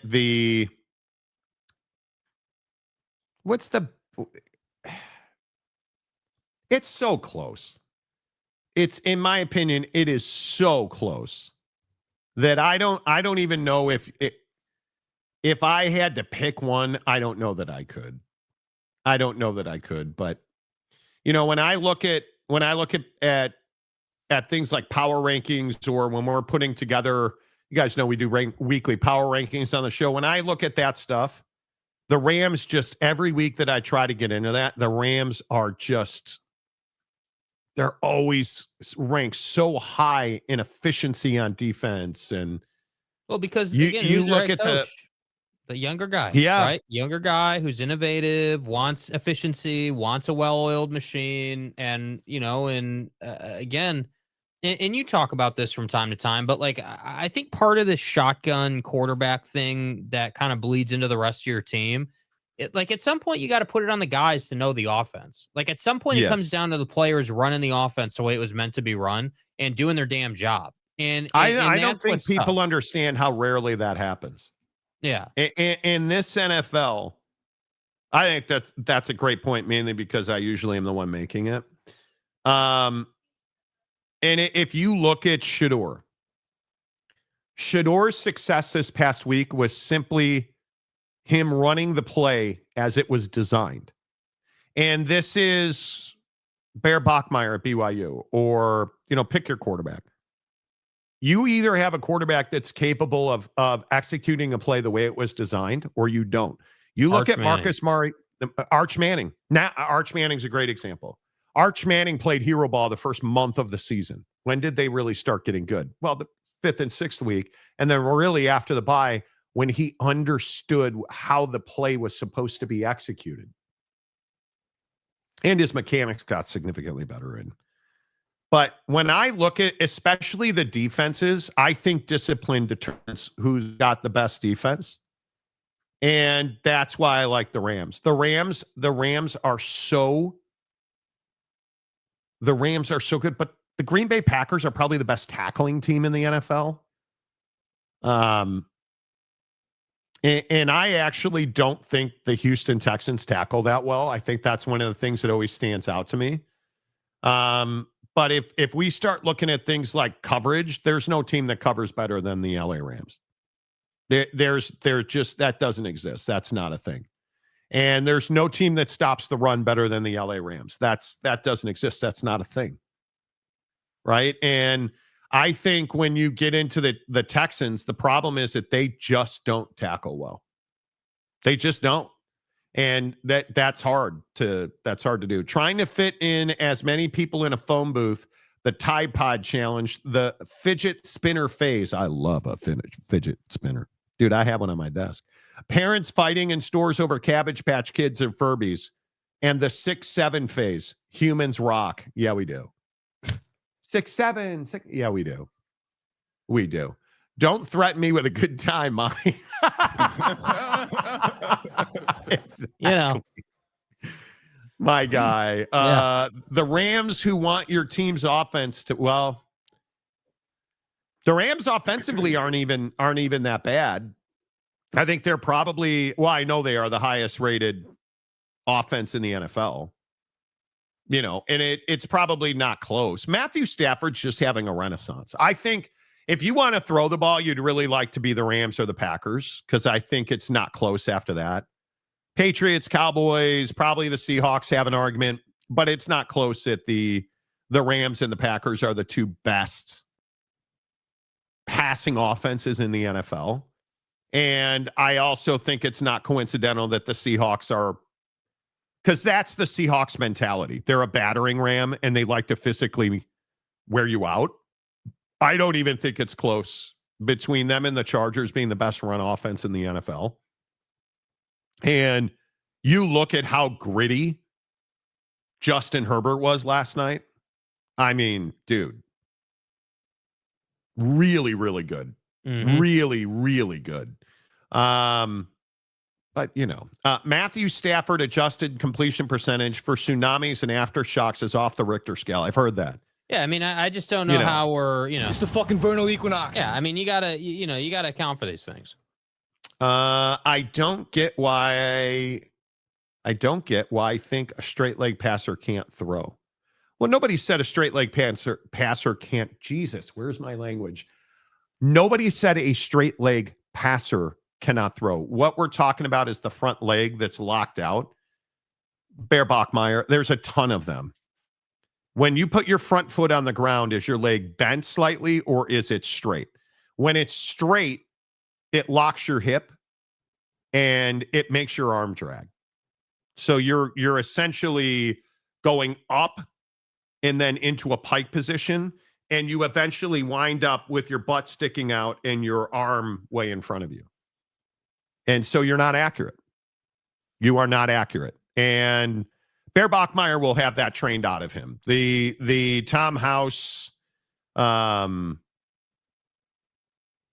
Beck guys of the world will not allow that. Yeah. And it's just, when you're a straight leg passer, you will not, none of the most elite guys. Tom Brady's a great example of it. And Tom's talked about this, maybe the best thing that's ever happened is he blew out his left knee because it really forced him to get better mechanically. So, not a hater or a big fan of the Seahawks, but man alive, love to see JSN killing it, dude. he is really lethal. I'm happy for Sam Darnold. I just think the guy's story and his resurrection, hey man, has been crazy. Yeah, really good. Crazy. Famlor, what's up, Famlor? Ironically, the Seahawks are running Kevin Stefanski's offense in Cleveland. Clint Kubiak served under Stefanski and is in Seattle. What I love about Seattle, just in general, I just love their mentality. I think mentally they're so much better. And when you start looking, the thing that concerns you is that I wonder if their best offense is behind them, because I was looking at some of their numbers, and I don't love some of the things like that. Now, the Rams, I think, are the best defense in the NFL. As I said, the Seahawks were terrible against the Rams. That was easily that was their worst offensive performance. But if we start looking at, like, they were not good against the Vikings offensively. They were certainly not good against the Rams. They were okay against the Cardinals and Titans. Like, I worry that they play down to their opponent a little bit, but they dominated the Commanders. They dominated the Jags. They dominated the Bucs, the Saints, the Steelers, the Niners, dominated, right? And then you start getting into their run stuff. Their run stuff has been pretty level all year. So I think we'll find out, because you don't accidentally go to the Super Bowl. You know what I mean? Yeah. You don't accidentally go to the Super Bowl. Got to beat people. Dev MC, let's go. Family. That's my guy. Hope all is well with you guys. Hope you're well too. Good to see you. Footwork tends to be the last thing a quarterback masters when they're young. Caleb Williams, he's got to put himself on the ground to throw the football. And I know that's crazy. Got to put himself on the ground to throw the football. So, all right, let's reset. Let's come back. I want to get back into private equity. Let's have a really good discussion about private equity. Do you guys believe that private equity is good or bad for college sports? We'll talk about that after this from the Advocates. Injured in an accident? You may be entitled to a bigger settlement, up to 3.5 times bigger. Your initial consultation is 100% free, and we don't get paid unless we win your case. No matter the accident, we are here to help. The Advocates will fight for you, because you deserve clarity, you deserve justice, you deserve guidance, you deserve an advocate. Contact us today. The Advocates at theadvocates.com, the best injury attorneys in the business, 24/7, 365. Where you want them, when you need them, how you need them, right? You need them on a video call, a FaceTime, boom, done. Need them in your hospital room, boom, done. Need them in your office or at your house, boom, they're there. How about you come into their office? Boom, done, let's do it. And the best part is you never reach into your pocket, because the Advocates understand when you've been in an accident, the last thing you want to think about is how to pay a consultation fee or a retainer. No. At the Advocates, you don't pay unless and until the Advocates win your case. So you have nothing to lose. The consultation's free. You can talk to a live injury attorney 24/7, 365 at theadvocates.com, not some chat bot or AI. No. A real life injury attorney who's going to give you clear, risk-free advice. And the best part is the Advocates have fought this fight that you're about to jump off into so many times, and they win. That's why you go to the Advocates. Clear, risk-free advice 24/7, 365 at theadvocates.com. Let's talk about this thing at Utah, because I see a lot of people on the show. The University of Utah announced a private equity deal today that I think is revolutionary. And if you're just tuning in, let me explain it to you. It's a $500 million deal. They have a private equity company that's going to give them between $200 and $250 million. And here's the part that I think is genius. They brought their existing partners, their donors, their boosters. They brought this to them and said, do you guys want to buy in? And all of them said yes. So the people who built the program and brought you up, those exact same people now have an equity stake in a brand new company. It's a brand new company. They're going to work together, the University of Utah and this private equity firm, their boosters and donors, and they're going to form a new company that is going to own Utah athletics. Now, Utah and their administrators will have the final say on all decisions. And essentially, as it's been explained to me by folks at Utah, this is all about winning games, obviously. This is all about being a for-profit business. But a lot of it goes back to the health and well-being and prosperity of their student athletes. All of the infrastructure from strength training, recovery, wellness, nutrition, all of that just got better. The way they travel just got better. The way they eat when they're on the road just got better. The equipment just got better. I think it is a fantastic deal, and I think it's what needs to happen. And the funny part of this is so many people are scared of private equity. And my question is, what is it that you think private equity is? Because if private equity is, here's $500 million, now you're going to do these 5 things, that deal doesn't work. But when you form a new company and that private equity money essentially is seed money for this new company, and you remain in control of the decision-making, that's how private equity should work. When you have stakeholders who have been here for generations, that's how private equity should work. And to me, Jake, I think there's very little downside with a ton of upside potential.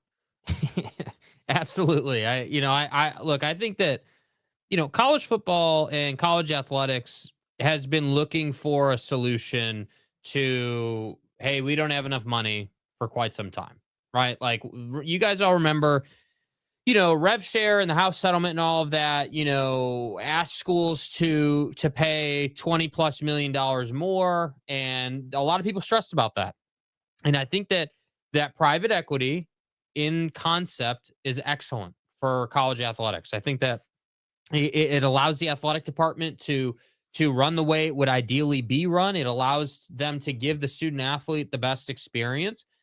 I think that the wording or the label of private equity, for whatever reason, has sort of this negative connotation with the public. The people think that, well, hey, it's private equity. They're going to come in and, they're going to take a portion of control of our athletic department, and they're going to do whatever the hell they want to do. And I think what I hope the leadership at Utah, the Taylor Randalls of the world, Mark Harlan, I hope that these guys, are intentional about, really talking about, hey, like, this is actually a partnership, like $250 from them, $250 from our base, and we're starting a new company that is going to push Utah athletics forward. And it's not just a football deal. And I think that it's really important the public understands that, and Utah fan understands that, because if this can go well, if this $500 million investment from both sides in tandem together can go well and push Utah forward,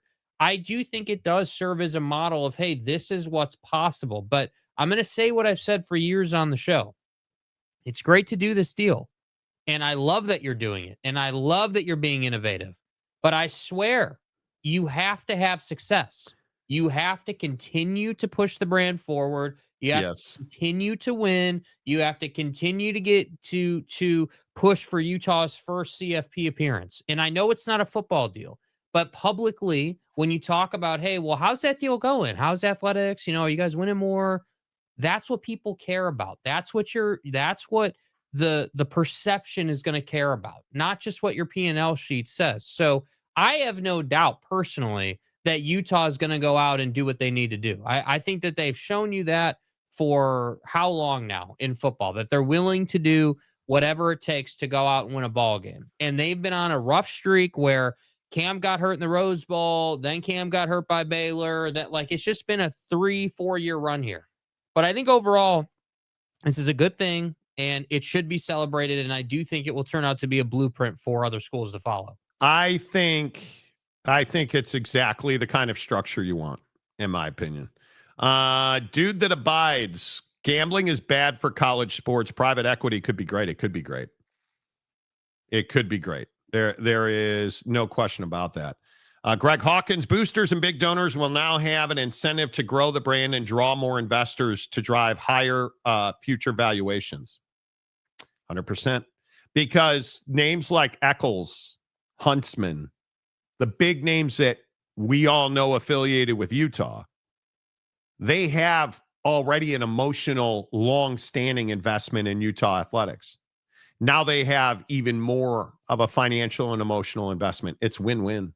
Big Blue Horses, I'm for it so long as a large portion goes to the athletes and not bloated admin or facility or some other harebrained idea.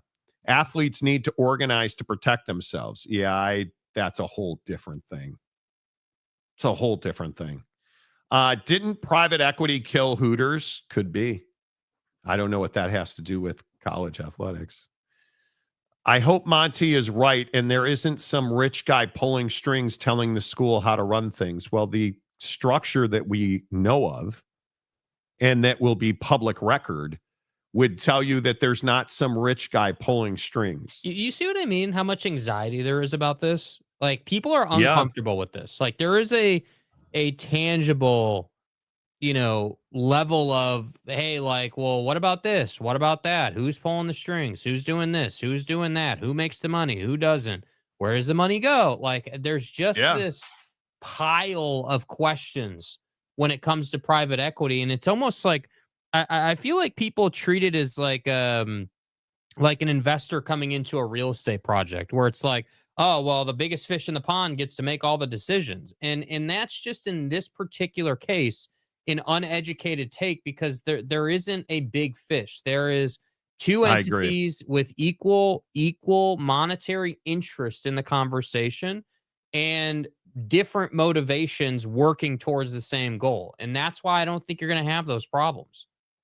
Yeah, I think when you look at those problems, I think that's exactly right. I think there's a certain level of naivete that goes into, does private equity work or does it not? And I think when you don't understand how private equity deals are structured, these are not handshake deals. You don't do a $500 million deal on spitting on your hand and shaking it. Like, that's not how it works. And when you look at the way that entities are structured and you look at the language in these contracts, and it's pretty black and white. Utah and its administration remains in control and has final decision. But this is a for-profit entity. They are not necessarily here to win games, although it helps. They're here to make money. They're here to make money off of Utah athletics. And that's exactly what's at the core of this. So you need to attract better athletes. You need to pay those athletes well and give them amenities that they feel like they can't get at many other places. And I think you're going to see that, because as much as most Big 12 fans want to hate Utah, Utah plays on national TV pretty much every week. Utah is in the conference championship race pretty much every year.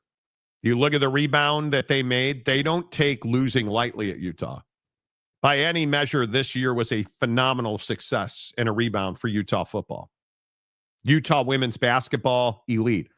What happens to the men's program, I'll find out. But you have to understand that, like, their initiatives to rebuild the Huntsman Center and make it a family-friendly, affordable basketball venue, that's going to happen. Family. There's no doubt that's going to happen. Old age and gravity killed Hooters. Rack them. Dude that abides. Business and alums covering athletic department cost is great. Passionate fan bases should fund their teams more than grants and state taxes should. I think the issue with that is, who can afford to fund their favorite football team? And who's paying the state taxes? Is that not what you're saying? But my point is, you can't have a situation where there's an economic downturn in America and all of a sudden you can't afford new shoulder pads. That's probably too simplistic, but you understand what I'm saying. Like, you need private equity to bring down the cost of tickets. You need private equity to bring up the amenities, so people, instead of paying for tickets, pay for amenities, because the amenities bring in more than the tickets, right? Sell me a better hot dog. Sell me a colder beer. Sell me something that's not, Dasani pee in a bottle, right? Sell me, that's the stuff that's going to make a difference. And I hope the rumors are true that Utah is going to end its relationship with Under Armour at some point.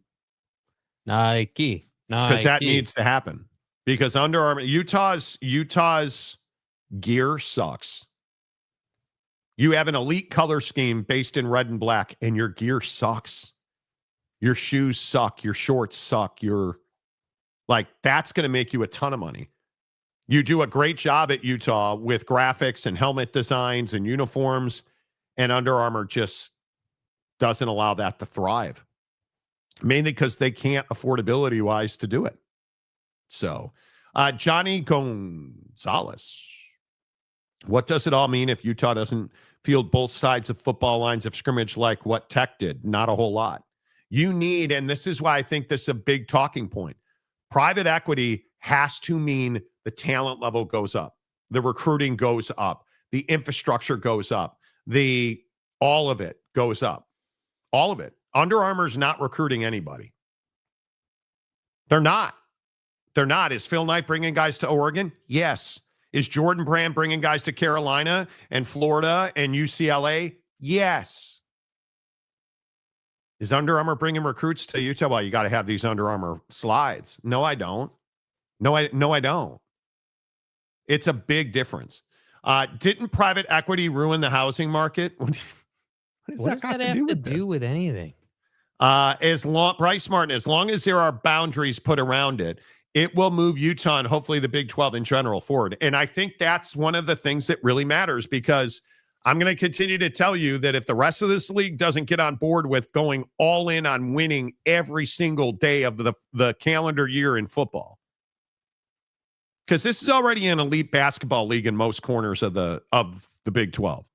This league needs to go all in 24/7, 365 to win every single rep of their football games. And I was just talking about this with Notre Dame. Notre Dame's already got buy-in from every returning player. They already know the schedule. They already know the workouts. They are already putting in work. You guys understand the exit interviews for the football team have already happened. This is a mantra now. And again, this is why I say Bavakwa needs to shut up. You already have buy-in from everybody in the football program. They're here to win games now. This is all they care about. Win games, man. We're here to win games. I am hell-bent on winning a national championship in 2026. Make it happen. Yes. Because we got left out of the college football playoff. Are you going to be Florida State or are you going to be somebody else? Because Florida State's never recovered from it. You going to be Florida State or you going to be Bama? Toot pants. If a private business owns the athletic department, what is the role of the university? Well, the university is the majority owner of the private business. So, and we've talked about this on the show. This is the structure I've always advocated for. It's the structure, frankly, that I think college football should operate in. All of the universities own a stake in the Super League. And private money comes in to facilitate a better TV deal. Private money comes in to facilitate universally better playing surfaces, which is a big deal in college football. Private money comes in to do a better uniform deal. Private equity comes in to bring in a better beer deal, to bring in a better car deal, to bring in a better facilities deal. Because when you have a super league and a new entity, everybody's got to be on a level playing field. It's almost like an HOA. All of our houses have to look good and be well built. That's where people are going to kick back on this. That's where people are going to be like, yeah, I don't want to pay to paint the house again. Well, you're not going to have a chance. Not going to have a chance. Banks giving out unrealistic loans to people knowing that they could not make the payment hurt the housing market some years back. I've heard that. Right, but this isn't a loan. No. We will see the athletic department on the New York Stock Exchange, maybe. Who knows? But look at your guys in Vegas. Look at your guys in Vegas. Absolutely dominating the last 3 weeks, month, with money making moves at UNLV. Be nice if you'd eventually win a Mountain West championship. But, Johnny, money is the steroids you inject into your program, but what happens when the effect wears off? What effect? You're either winning or you're losing. And if you like this Utah deal, really, you're either making money or you're not. And if you own a business, you own a pizza shop with your two boys, and you're not making money because your pizza sucks, well, you're going to get somebody to make you better pizza. Right? If you're not winning games at Utah, you're going to get somebody to make you better pizza. But the bottom line is, are you selling tickets? Are you selling hot dogs? Are you selling sweatshirts? Are you selling parking spots? Are you selling season tickets? That's a business equation. Yes.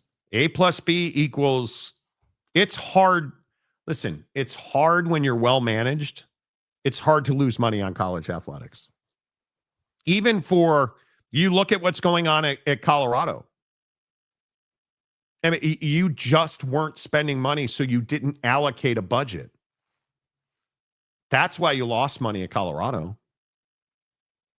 You lost $240 million on a misplaced decimal point in your daily cash fund at Arizona. Can't have mistakes like that. Nope. Can't do it. Kurt Myers. So how does this work if the conferences are trying to use private equity? That depends. Why would Utah buy into a Big 12 private equity deal at the conference level? Well, it just depends on what the private equity deal is. We'd have to know the terms. Yeah, I mean, that's all it is. If you invest it smart enough, it should work out. It's hard to lose money in college sports because your human cost is fixed. What you're paying your players is fixed. NIL money is fixed. That is a plug-in on a P&L. $20.5 million revenue sharing, $15 million more for NIL, $35 million. Doesn't matter if the market's good or not. It's a fixed cost, man. Like that it is. Utah showing they are one of the few schools in the Big 12 who want to evolve and make the next step in the Super League. And I'll just continue to say, you got to go all in. You have to go all in. You just, you have to go all in. It's as simple as that. Guys, I turned in my final paper for my first demon class yesterday. So what demon is this, like poltergeist, or is this full on like? It's probably different than what you're thinking, though. Exorcism, possession? Yeah, I mean, are cabinets opening and things like that, or, It's an interesting question. Yeah. Oh, he means the insemination. What is this? What is this dude abides comment all the way at the bottom? James apparently sent us a picture. Is that apparently?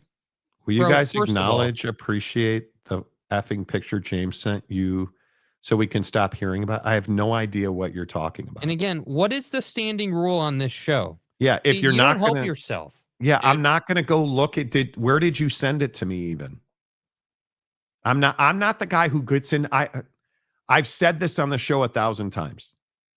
I am not the guy who looks at my Twitter notifications. Not doing it. I'm not the guy who is going to take unsolicited messages on Instagram. I'm not doing it. So the chances of you sending me some red assery about it's one of two things. It's either, hey, look at my car, or F Notre Dame, because I've gotten 1,001 TikToks on it's F up Notre the Dame. F Notre Dame. Yeah. Dude, be better. Like, honestly, you want privileges, but you don't seem to grasp the fact that we're not just going to throw anything on the screen. Posted about it 100 times. What do you mean you've posted about it 100? Sometimes, James, you're just insufferable. You're just insufferable. Like, you're happy, and you're to a post TCU about, fan. You're happy to post about Notre Dame and what is it? Let me guess. It's something to do with Rudy, because yes, that's the correct. low-hanging fruit at Notre Dame. It's Rudy in a Miami Hurricanes starter jacket or whatever, Leatherman's jacket. Why would Rudy be in a like? Dude, I'm sorry, bro. That's that. I actually don't think that that's terribly funny. I just, not from the standpoint that it annoys me, but just like, I don't know. I guess I just don't think, Bro, like, if the you Rudy want thing to, is still played. yeah, and I'm not even somebody that, I don't even think Rudy's a good movie. Because it's a lie. I mean, it never happened. So, Nader Tots. Wow, Monty, he guessed it. Shocker. Well, but James isn't somebody who's going to come up with something on his own. Right? James isn't the guy who's like, okay, let me think hard about that. James is, anytime James insults somebody, he's going to be like, if he's insulting Notre Dame, I would almost always guess that it is going to be Rudy. This is who we're talking about, guys. Come on. Look at the size of those teeth. Like, are you kidding me? Come on, brother. I'm not going to go, because then I have to. The problem with going to Twitter is then I have to get into my mentions, and then I got to go through how many mentions do I have? And now you're going to make me even open the app on my phone. It's got to be thousands. I mean, it just has to be with all the Notre Dame stuff. It has to. Bro, I have 4,600 plus. It says 4.6. Bro, dude has almost 5,000 notifications, and you think he's going to take the time to look at some post about Rudy in a Letterman jacket? Bro, come on. Where is this? Hey, look here, man. I see Phil Venzer. UNLV will put patches on their uniforms from Acesso Biologics. Yeah, we talked about that yesterday. Yeah. Boy, Phil Venzer's been a busy boy. Hey, James, I don't even see. Did you tag me on Twitter in this? Was it on Twitter? Trying to control their little world. I'm all the way. Let me see. I'm almost at the top. I'm all the way at the top of my mentions, and I don't see it. So, I mean, I'm assuming it's today. Yeah, is it today? I don't know. Let me look on TikTok. Did you tag me on TikTok? He did not tag. I don't know. See, this is why I don't fucking do this, because then I gotta go like, no, put it in the chat. Like, I don't care, right? Like, with all due respect, and literally all due respect, I don't care. And with all due respect, Someone post a picture of Forrest Gump in an Auburn hat. It's right up James's alley. Yeah, exactly. go play intramurals, brother. James, you just go get the Civic washed. Yeah, let's keep talking about your demon projects. Yeah, what are we doing? Like, you guys, this is who we're talking about. I've been a rich man and I have been a poor man, and I choose rich every fucking time. Yeah. This is the last selfie James sent me. Yeah, what? You don't have a Letterman jacket, James? Like, what's the problem, dude? What if James sends you a paid comment in Twitter? Would that perk you up a little bit? Now, I'm just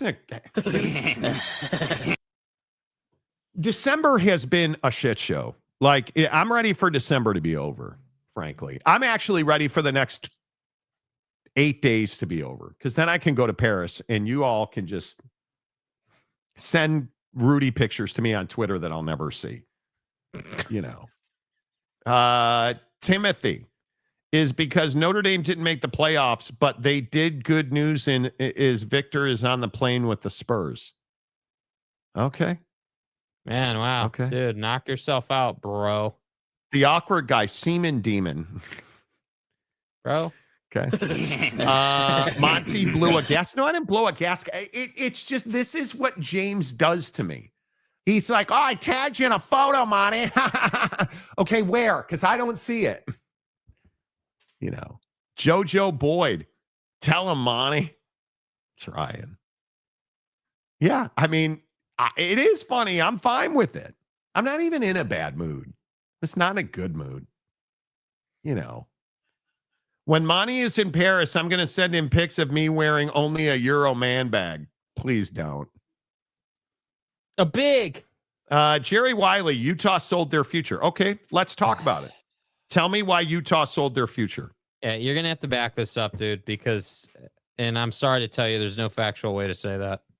Oh, come on. Marcus texted me or DM'd me the picture. It's legitimately Rudy in a Miami Letterman jacket. Yes. And I'm supposed to be upset about that? Sorry if you're offended by that. Okay. Hey, that's well, man, that's funny. I'm supposed to be upset about that?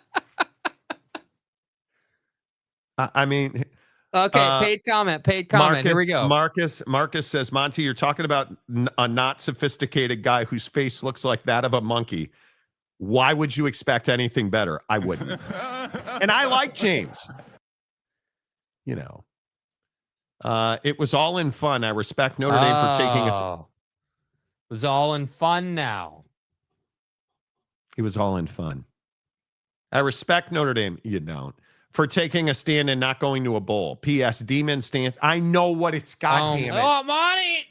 Demon stands for Doctor of Ministry at a school that's not on the campus at TCU, technically. It stands for Doctor of Misery if you're Preston Stone. You know, James is a legend. I don't even disagree with that. Welcome back. I don't even disagree with that. But what are we supposed to, are we supposed to reward James for sending this type of material? I mean, listen, we have played James videos. We have done plenty of things for our guy. But you're going to have to do better than some fictional character in a Letterman jacket from a school he didn't even go to. I'm not even upset. Look, the Semen Demon, you do you, buddy. The Semen Demon. Isn't that what somebody called him now? The Semen Demon? Look, anytime you get dumped by a Walmart manager, you've got to find ways to appreciate life. And James has done that through Rudy, which is a work of fiction. It never happened. Oh, let me turn in my jersey, coach. Yep, here's my jersey, coach. Here's my jersey. Never happened. Never happened. Rudy. Never. Nobody ever chanted his name on the sideline. Nobody turned in their jerseys. What? Let him play. Bruh. Let him take my spot. You're an All-American. Act like never happened. What? If I liked that movie or cared about it, it would probably upset me that Seaman Demon did that. Erroneous on both counts. Yeah, it never happened. You know, Monty, who looks worse right now, James or Notre Dame? Notre Dame. I'm embarrassed. I'm embarrassed for Notre Dame. What Notre Dame has done, this whole thing, and now apparently, Brett Yormark is ripping Notre Dame. He says, Brett Yormark on the stage at IAF that he thinks the college football playoff got it right. I was happy. Was I happy about BYU? No. But I think overall they did the right job. Listen, it's progress over perfection. He called Notre Dame athletic director Pete Bavacqua. Quote, I think his behavior has been egregious.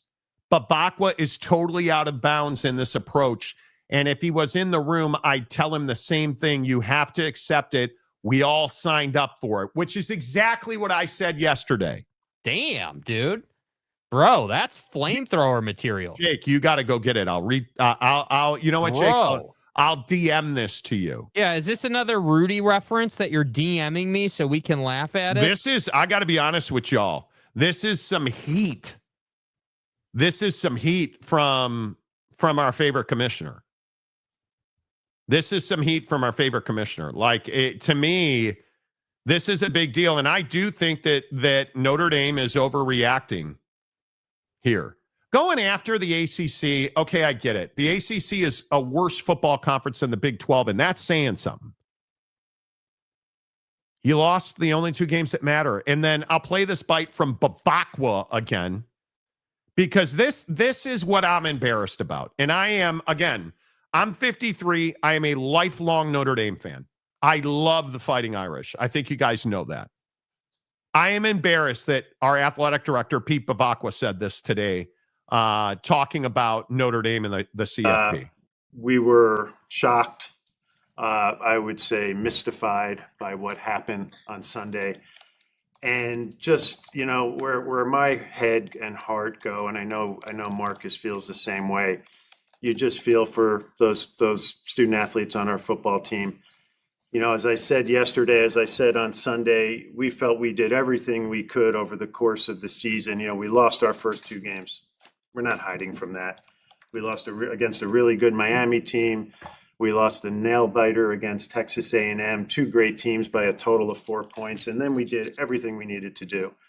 We had one of the most dominant 10 games runs in the history of college football.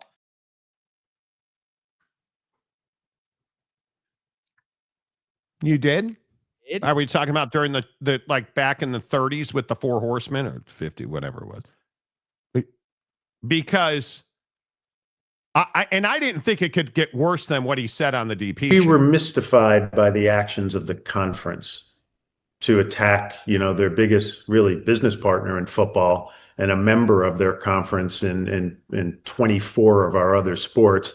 And I would tell you, Dan, I wouldn't be honest with you if I didn't say that they have certainly done permanent damage to the relationship between the conference and Notre Dame. What do you mean? Just we didn't appreciate the fact that we were singled out repeatedly and compared to Miami. Not by Miami. Miami has every right to do that. But it raised a lot of eyebrows here that the conference was taking shots at us. And, you know, that's just not something we chose to do. We wouldn't choose to do that in the future, and people might disagree with us, but that's just not something that we'd be comfortable with. Okay. I didn't think it could get worse than that the irreparably damaged. But then to say that you went on one of the best 10-game runs in the history of college football, bro, that's not close. No. That's not close. And I just don't understand, like, you know, these guys are academics, right? These guys are supposed to be dudes that like think through things and, like, you know, are most of the time not talking off the top of their head. But to say that when you can't factually back it up is just, it ruins any credibility you have when you say things like that. When you say, hey, that was one of the best 10 games runs in college football history. No, dude, it wasn't. No, it wasn't. Like, all jokes aside, it just was not. The level of competition wasn't there, dude. So stop saying stuff like that. Yeah, I think this is a huge mistake. And now you hear Big 12 Commissioner Brett Yormark absolutely going all in on Notre Dame. We'll say this, and I'm a little outspoken about it. I don't like how Notre Dame's reacted to it. So okay, I think Pete's his behavior has been egregious. It's been egregious going after Jim Phillips when they saved Notre Dame during COVID. We all knew, and it was very transparent. Hunter was very transparent about it, the chair, that as Notre Dame and Miami got closer together, head-to-head would be a factor. Okay? BYU lost. They became closer together. Head-to-head made a difference in that decision. So I think he is totally out of bounds in his approach, and if he was in the room, I'd tell him the same thing. Dude, that's heat, bro. That is heat. Thank you. And you know what? It needed to be said. Because it's time for Notre Dame to move on. You're not being damaged by the ACC. You're being damaged by Pete Bavacqua. Notre Dame is being damaged by Pete Bavacqua. Shut up and move on with your life. You don't get to tell people how to act, right? And it is, and again, I don't say this lightly as a Notre Dame fan.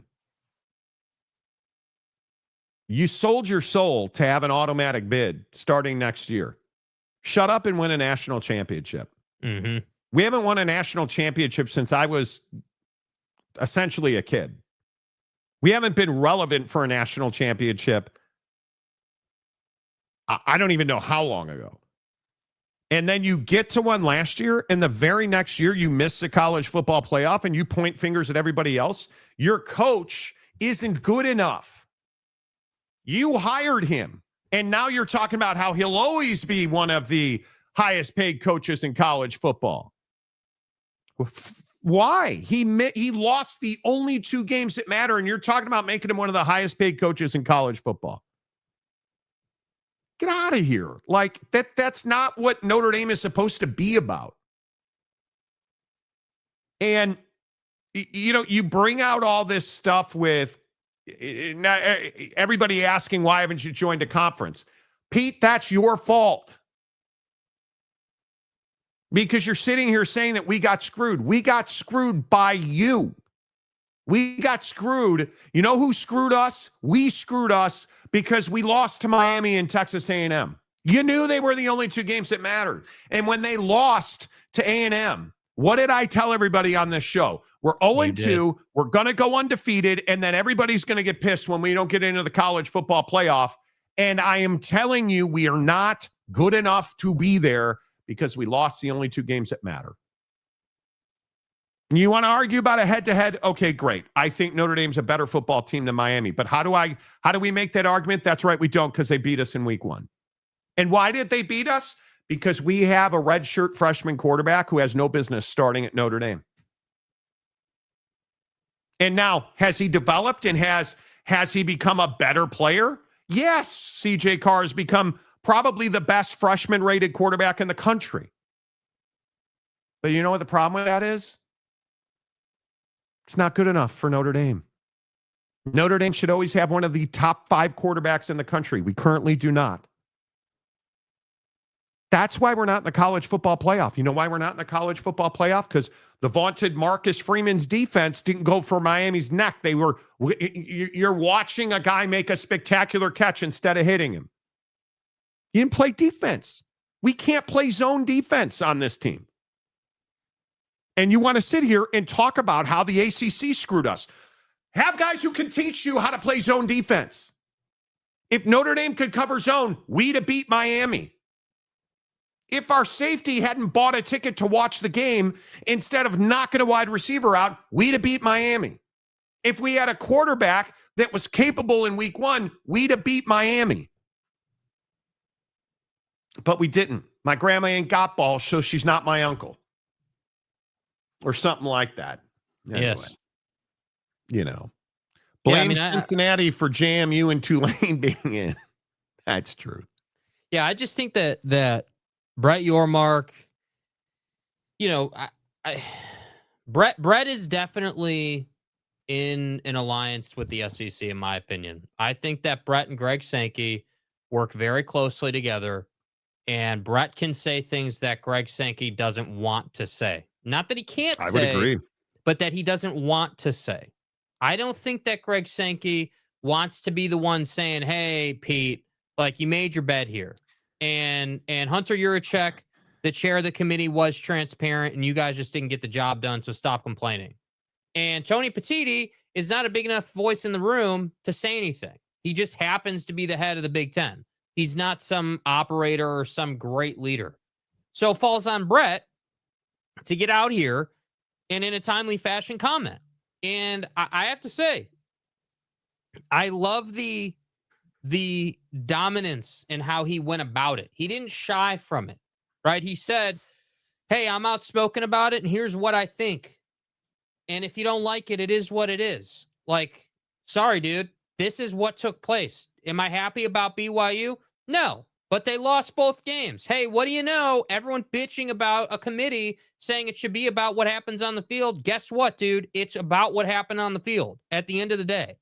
And that's why I like Brett Yormark leading the conference, because dude shows up when he needs to show up, and then disappears when you don't need to be hearing from him.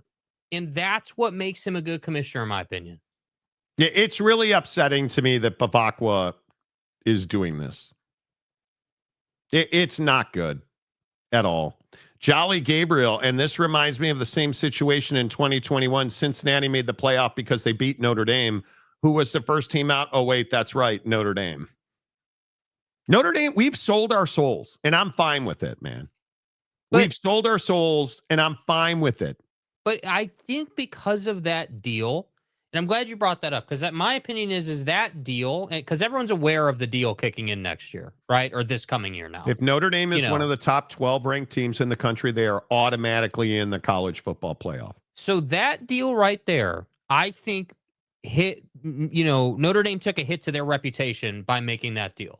I agree. Why do you need to have it in writing that you're guaranteed a spot if you're top 12 instead of just handling your business on the football field? And again, I think all these things play into it. Yeah. There's too much money on the line not to guarantee it. That's as simple as it is. Monty, have you heard any smoke around a Super League lately? Yes, and I think it's picking up momentum because people are tired of this. This doesn't get fixed by 16 or 24 or your mom. This gets fixed by a new entity in a Super League. That's how it gets fixed. But you know what the thing with that is? Because I agree with you. Obviously, it gets fixed. But even in that format, you're still going to have schools that don't make the money they want to make. Like, even if you're in the NFL, like, you still have teams like the Chiefs this year. Like, are we not, when the Super League gets created, are we not going to have a Kansas City Chiefs of the college football playoff who are a dominant team that maybe just had a bad recruiting cycle and now don't get in, and they're going to complain that they were one win away? Like, I mean, we're always going to have the yapping dog, dude. It's just part of the process. But I think that administrators are so obsessed with how much money they're making or not making that they say things like this. And I do tend to follow you on this. Like, I wonder what Pete Bavacqua said to himself when he woke up today and got out of bed. Like, did he say to himself, hey, like, today's the day where I'm going to say some things that aren't factually true about the schedule we play? Because I'm never going to believe that this guy doesn't know the strength of their schedule in terms of how weak or strong it is, because it is a weak schedule after those 2 losses. And we all agree upon that. I think this is Pete Bavacqua thinking he's got to say this to placate people or make people feel like he cares. And it's a bad idea. Bilal says Notre Dame made their cake and now they're eating it. Yeah, they are. Yeah. Yep. Off subject, how often we upgrading phones? I have a 13 Pro Max. Time to get a 17 Pro Max, bud. If I wasn't married and if I was single and didn't like sex, I'd probably get a new iPhone every year. But my wife will not tolerate it. My advice to you would not to be to get the 17. I think that the 17 has pretty minimal upgrades compared to the last 2 generations. I think the 16 is a really good phone. The 16 is a really good phone. I personally still have the 15 Pro Max, 1 terabyte. I think that it's a really solid phone. I think that, whether it's cars or phones or any of this stuff, it's all really well made for the most part, and it's going to last you. So, I mean, I would contend that it does depend on what you're using your phone for. If you're not using your phone for anything other than texting and doom scrolling, I think the 17 is way overpriced and totally unnecessary and does nothing more for you than a 15 would do or a 16 would do. I think you're embarrassing yourself right now. Well, you know what? That might be true, but in a time when everything is more expensive, I'm not willing to pay more for minimal upgrades and a couple of different colors. It's going to have to be a significant upgrade when it comes to phones. I think that the phone I have, let's play the game. Mm-hmm. Dude, today has been a trying day. Hey, Siri. What kind of phone is this? Hello? Hey, Siri. What kind of phone is this?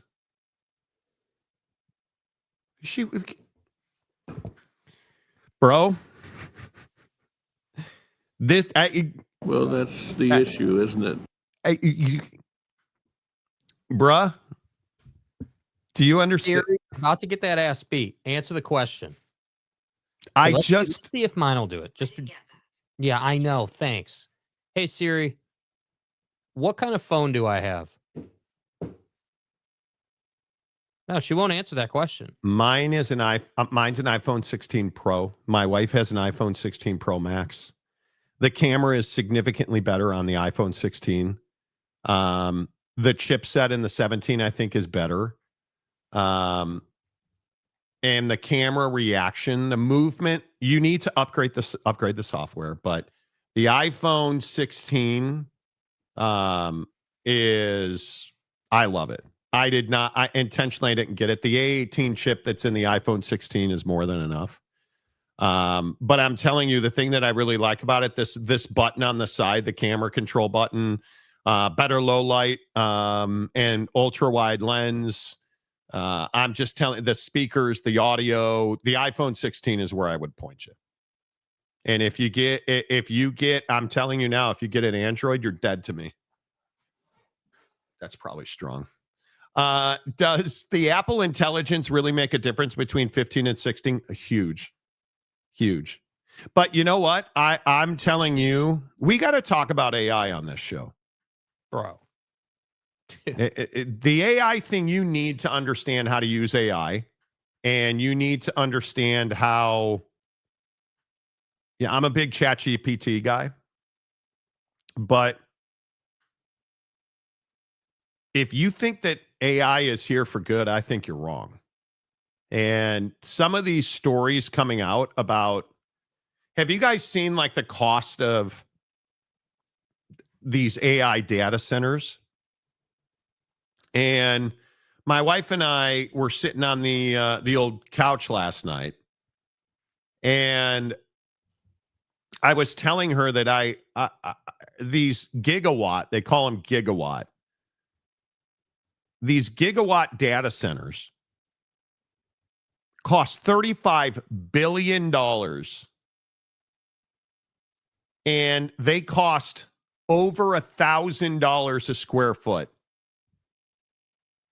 And they cost $12 million per megawatt of IT.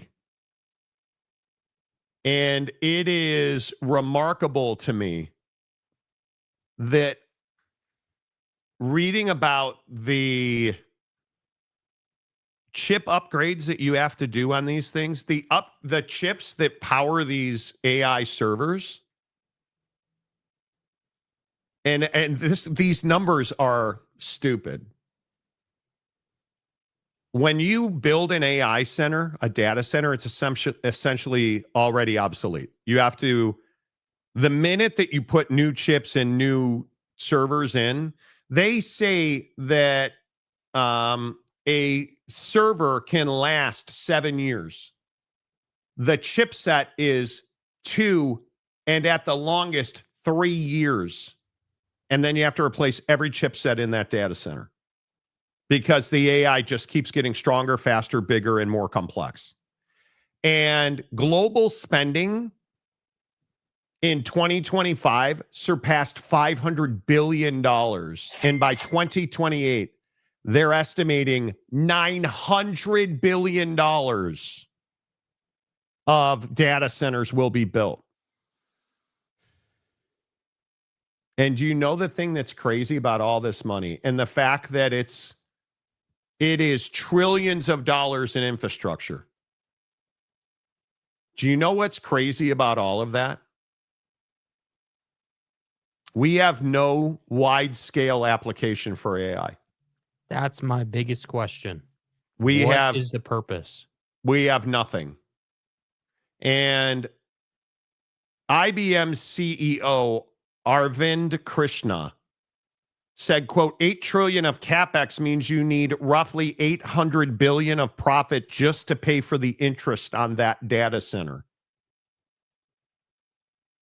And my question is, where are you getting that? So he said, quote, if my company is to commit to 20 to 30 gigawatts, that's $1.5 trillion in cap expenditure.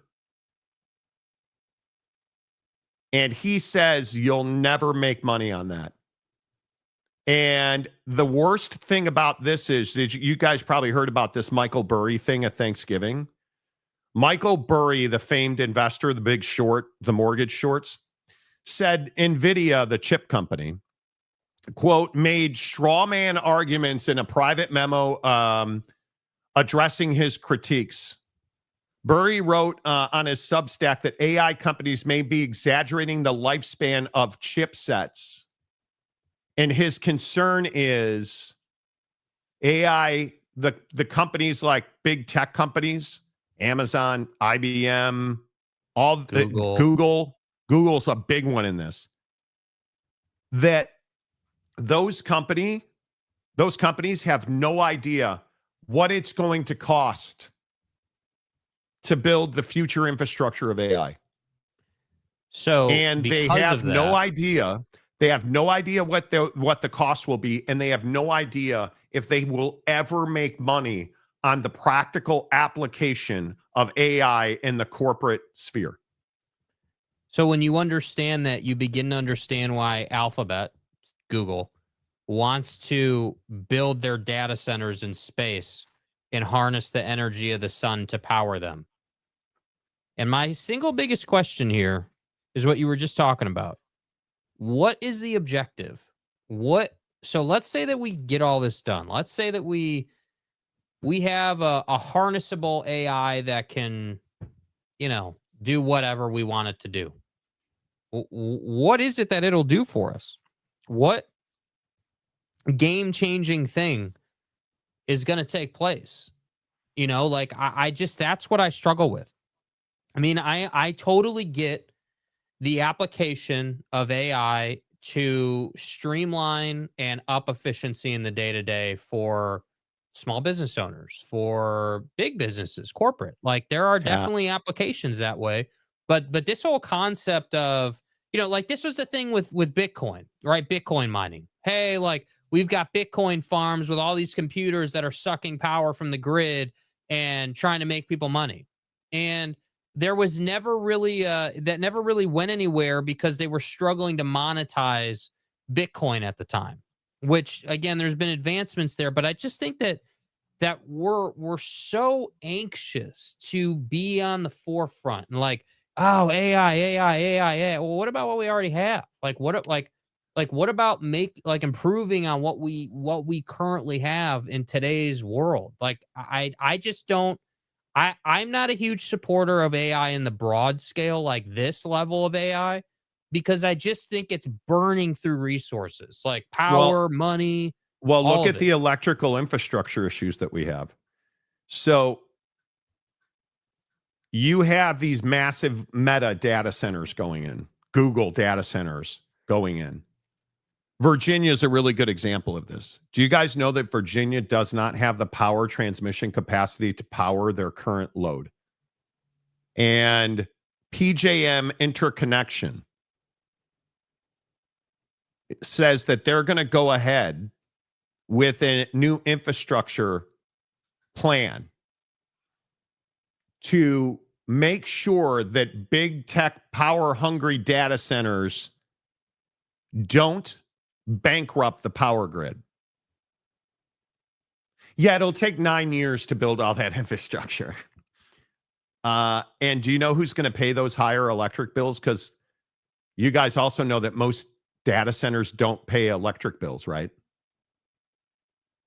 Do you know who pays the electric bills for the data centers? Taxpayers. We write bonds and give them tax-free buildings and buildups, infrastructure, and we're the ones seeing, in Virginia, it's 5 cents more per whatever measurement. Essentially, every kilowatt you use, you pay 5 cents more. It's crazy how much money this has cost. And here's again the thing. What is the mass application of AI at the corporate level? I mean, we have Siris and Alexas and Google Cloud, and what's the practical application of it?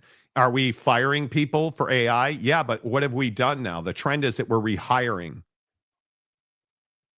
But you haven't seen mass production layoffs. You haven't seen humans just being taken out of the workforce because AI has taken over their careers.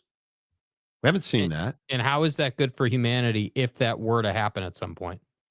You know where, and this is fascinating. Do you know where AI is being leveraged? Music radio. Because you have large companies that are using AI voice tracking so they don't have to pay disc jockeys at night anymore. That's only going to expand. But that's a great use of it if you're trying to save money on radio talent. Mm-hmm. But I just, there's no practical application for it. Yeah, and you have, worries me, man. Yeah. But you have guys who, like me, I use AI to create Amazon listings, to create Amazon videos and pictures. You have, and the biggest issue with these AI data centers is you have freaky little Jimmy being like, hey, can you write my term paper for my final? Right? And then you have Kevin who's like, hey, can you make me a chick for the Spank Bank? And you have all these call outs on Chat GPT or Meta or to like, hey, write me a resume. Do this, create a picture of a carrot with length and girth shaped like an oblong tube. Right? Like length and girth. Those are the guys. Those queries in AI, those are the things that are just absolutely sucking the life out of AI. It's not like, Meta with their metaverse. It's idiot being like, hey, I don't want to do the work on this paper. Write it for me. Right? Do you know one of the top AI uses? Translating Chinese to English. That's one of the top queries in AI at the university level. Translating Chinese. Why would you be translating Chinese to English at the university level? Who knows? Oh, because you're trying to steal it. But you see what I mean? Like trying to write a paper with it. AI right now, and I guess for me, this is the ultimate question. Like, there's no question that AI has uses, with translating things, doing tasks, certain things like that. It's a tool in daily tasks to speed up the process. Like, okay, great. I get it. But I guess, and yeah, Mikkel, I know healthcare mistakes. I've heard that a million times. Like, yep. But this is not that. This conversation, you're talking about putting a data farm in orbit around the planet to harness the sun of the energy. For what? Like, this is what I'm trying to, like, what? So is this the Mars angle again? Are we going to figure out a way to have AI build us infrastructure on Mars so we can build a zip line to Mars or something? Like, what are we doing? Like, what is the point of the investment? We have people starving to death. We have so many other things that we could be doing, yet we're focused on AI and data farms in outer space. Like, I am very burned out on like where things are at, whether it's going to the store and a $10 pickup is like $40 or whatever it is, man. Like, I'm just everything from Bavacqua to grocery prices to these guys who play with Monopoly money trying to do data farms in space. Like, dude, like, can we Do you know what it costs just to cool? I was reading a bunch of stats last night. Do you know what it costs to cool a data center? Yeah, that's why China's putting them in the ocean to keep them cool. So they don't have to use more electricity on fans and cooling sources in air. Yeah, there's got to be a way to solar that. I mean, yeah, solar AI generator satellites in space to spy on people. Right. Also, not sure if you're aware, Monty, but people are also using AI for corn videos, and it's disgusting and creepy. Okay. Look, I think AI videos of bears jumping in people's cars, or all these AI videos of porch pirates getting blown up, or, Bavacqua. Yeah, exactly. Hawaiian bro. James uses AI for his demon semen stories. I believe he does. I think it's a boom for students. You want to edit my paper? I write my paper, and then, and then you got to go in and humanize it because professors have software that detects AI written papers now. Yeah. It's going to be really interesting to see how it all plays out. But I thought that was an interesting story. Like, and we probably use AI that we don't even realize we use. But James, everybody's done it. Yeah, just because you have a Dr. Seaman bachelor degree or whatever, Like, you're not holier than thou, dude. You've used ChatGPT to write a paper. And listen, for you. I know that you are a doctor of insemination, and that's amazing. Macaque. Okay. But like, what is the benefit of AI? Right now, it's ease of use. You can ask AI anything.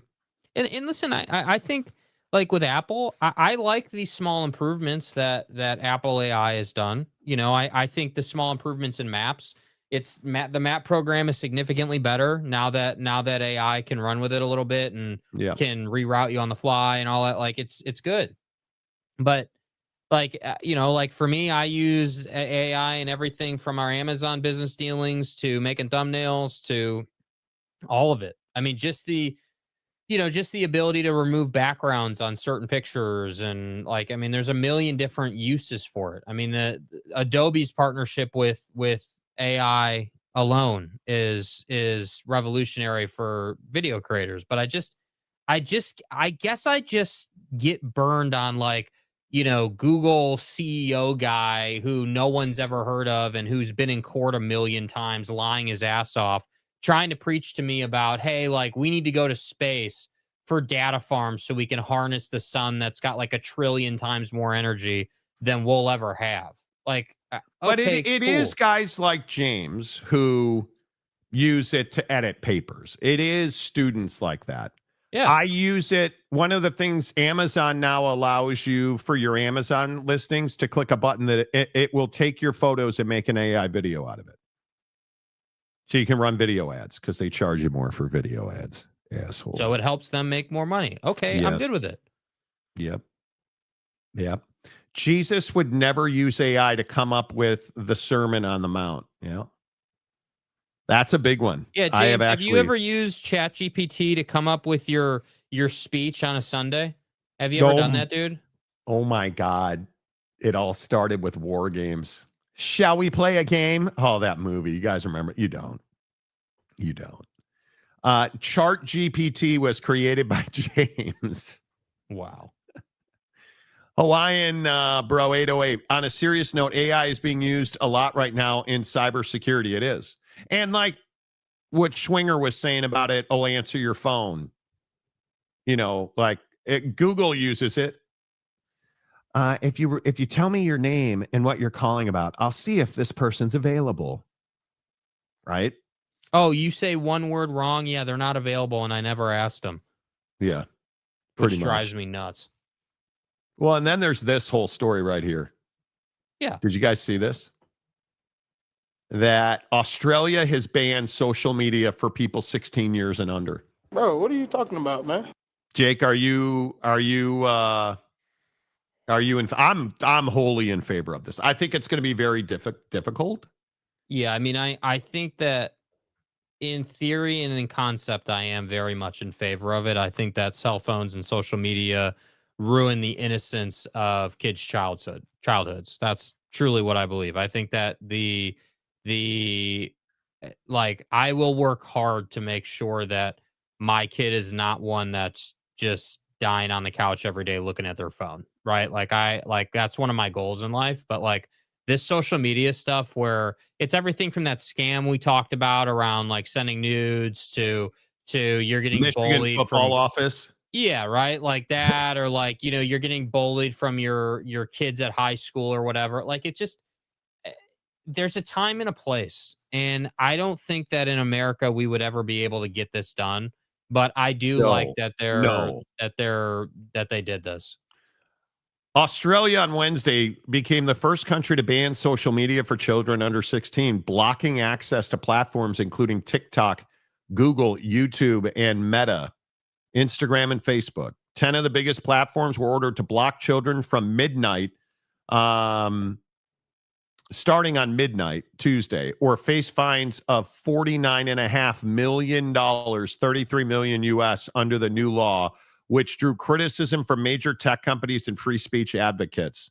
Prime Minister Anthony Albanese called it a, quote, proud day for families and cast the law as proof that policymakers can curb online harms that have outpaced traditional safeguards.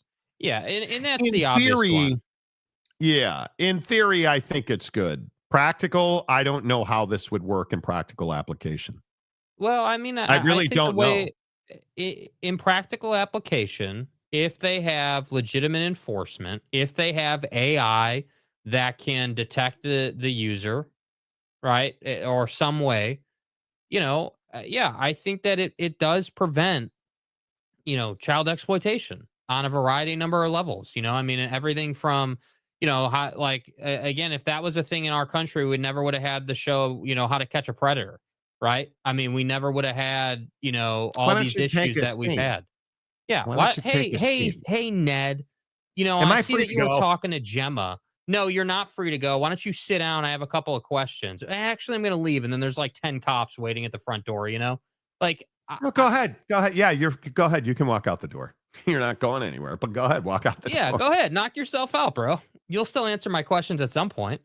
I mean, I like this. I think that it's just a weird phenomenon as a millennial that I feel like we're going through right now, where social media was such a defining factor in our generation when we were coming up, and now that we're a little bit older now, like we're like, yeah, social media can be a great business tool and a moneymaker, but at the same time, like it's got a time and place and purpose, and it would be nice for my kid not to have a smartphone until they were like 15.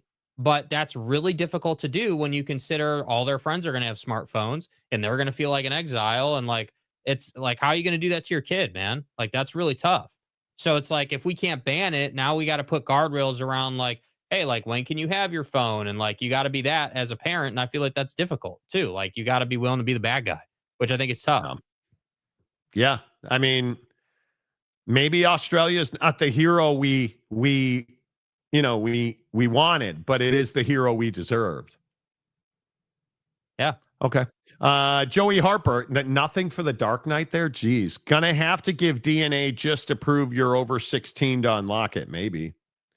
Twitter X is okay as long as you use it just for information on topics you like, say sports. However, to start interacting with deprived people on it is the road to hell. I do not ever get into my notifications on X because it is a cesspool of anger. But listen, X has turned into the same thing as all the other platforms, dude. Whether you want to see it or not, you're gonna see nudity in one form or fashion, whether you want to or not. It's all over the place, and I'm telling you that this is where this stuff like Australia is doing comes from. Like, I guarantee you, there's a lot of people in Australia who are like, yeah, I don't want my 13-year-old daughter or 13-year-old son exposed to this type of material when they're not even looking at it. They're looking at, a skateboarding video, and all of a sudden I see an ad for whatever.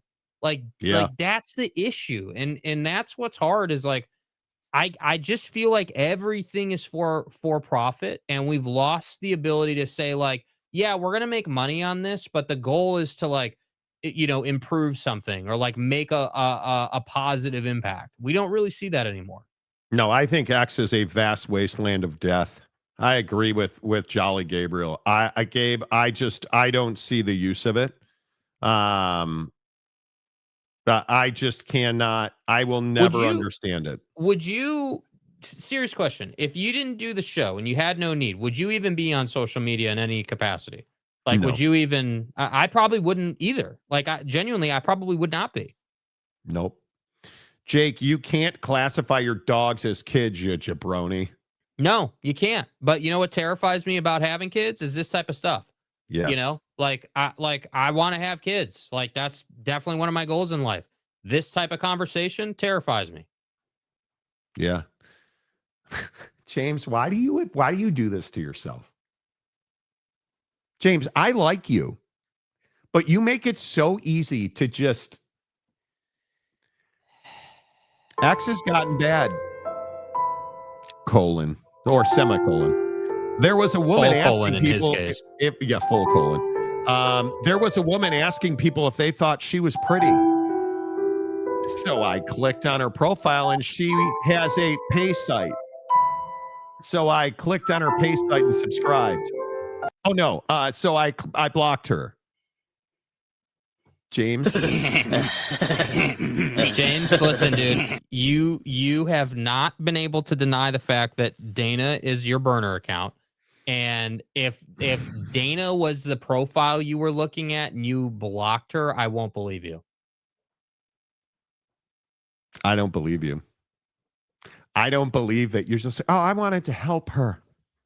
Well, why were you exchanging nude photos with a 14-year-old girl or who you thought was a 14-year-old girl? Well, because I was trying to save I don't her. know. I don't know if I don't know quite. I don't quite know how to answer that. To be honest, I mean, 14. Her profile picture looked like she was 25. I mean, how was I supposed to know? 14. Her profile looked like she was every day of 15 3/4. That's the untrained eye. James, what's wrong with you? You weren't, I was going to, and so I clicked on her profile. Why'd you click on her profile? Well, I was going to say something nice, Monty. Yeah, Monty, one thing led to another, and I found her. Nice to people. But Monty, I found her Linktree link in her bio on her Instagram page, which took me to some fans-only site where I spent like 3 hours educating myself on her educational material. You know? Yeah, it only cost me $17.99. Yeah, and now me and her have a one-on-one relationship, and I'm mentoring her to be better in life. It's incredible. Yeah, I mean, I just brought her some pizza. Well, why do you have the condoms in the bag? Well, I was going to give them to her so she could be safe. Perhaps play a little game called Just the Tip. And what about this Boone's Farm, sir? Well, I was thirsty. Come on. Jolly Gabriel, $17.99 is crazy. Anybody that pays for... So I don't want to talk about pornography today. I mean, we're gonna.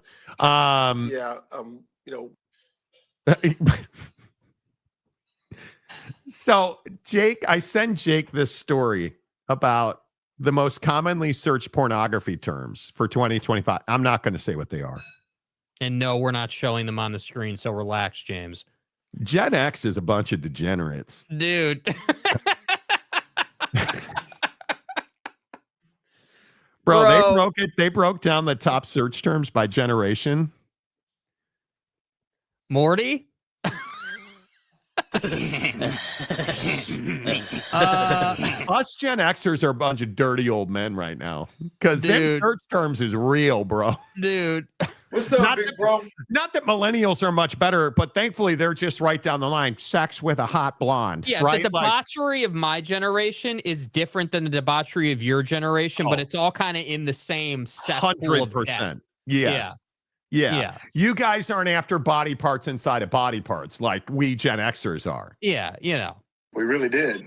I am begging you guys to stop with pornography. It is so bad for you. It is so bad for you. No paying for porn, plenty of free porn out there. Well, thanks for the education, dude. Man, wow. But did you guys also see... Wait, so this is what I don't understand. If Pornhub is the largest pornography site, and I am happy to tell you, I do not frequent Pornhub. I believe that pornography is the great destroyer of men. If Pornhub's a free porn site, why are all of the female pornography actresses, performers, why are they complaining that on average they make $200 a year from Pornhub? And they believe it should be more. Why do you do porn if all you're making is $200 a year? Well, because their issue is that that's not their main platform. You remember the outrage. I don't remember who it was or whatever, but there was probably Oak State James, who's now TCU James. There was a fans only performer who did some interview where she complained about the fact that her videos on her platform were being screen recorded and put on Pornhub, and that was like a not cool thing to be doing. And then, and so that's why they complain, because what people do. That was what's her name, Mia Khalifa, who told us that. And didn't we talk when we had her on the radio in Phoenix? Did she not tell us all about how she has lost money doing porn because of Pornhub? Yeah, because it's free. That's why. Yeah, we had Mia Khalifa on the radio in Phoenix. I can't remember. She wrote a book, or I can't remember what she was touring. No, she was like she was publicizing like an event or whatever. She was part of a publicity thing. Like there was something she was going to attend or whatever. I can't remember.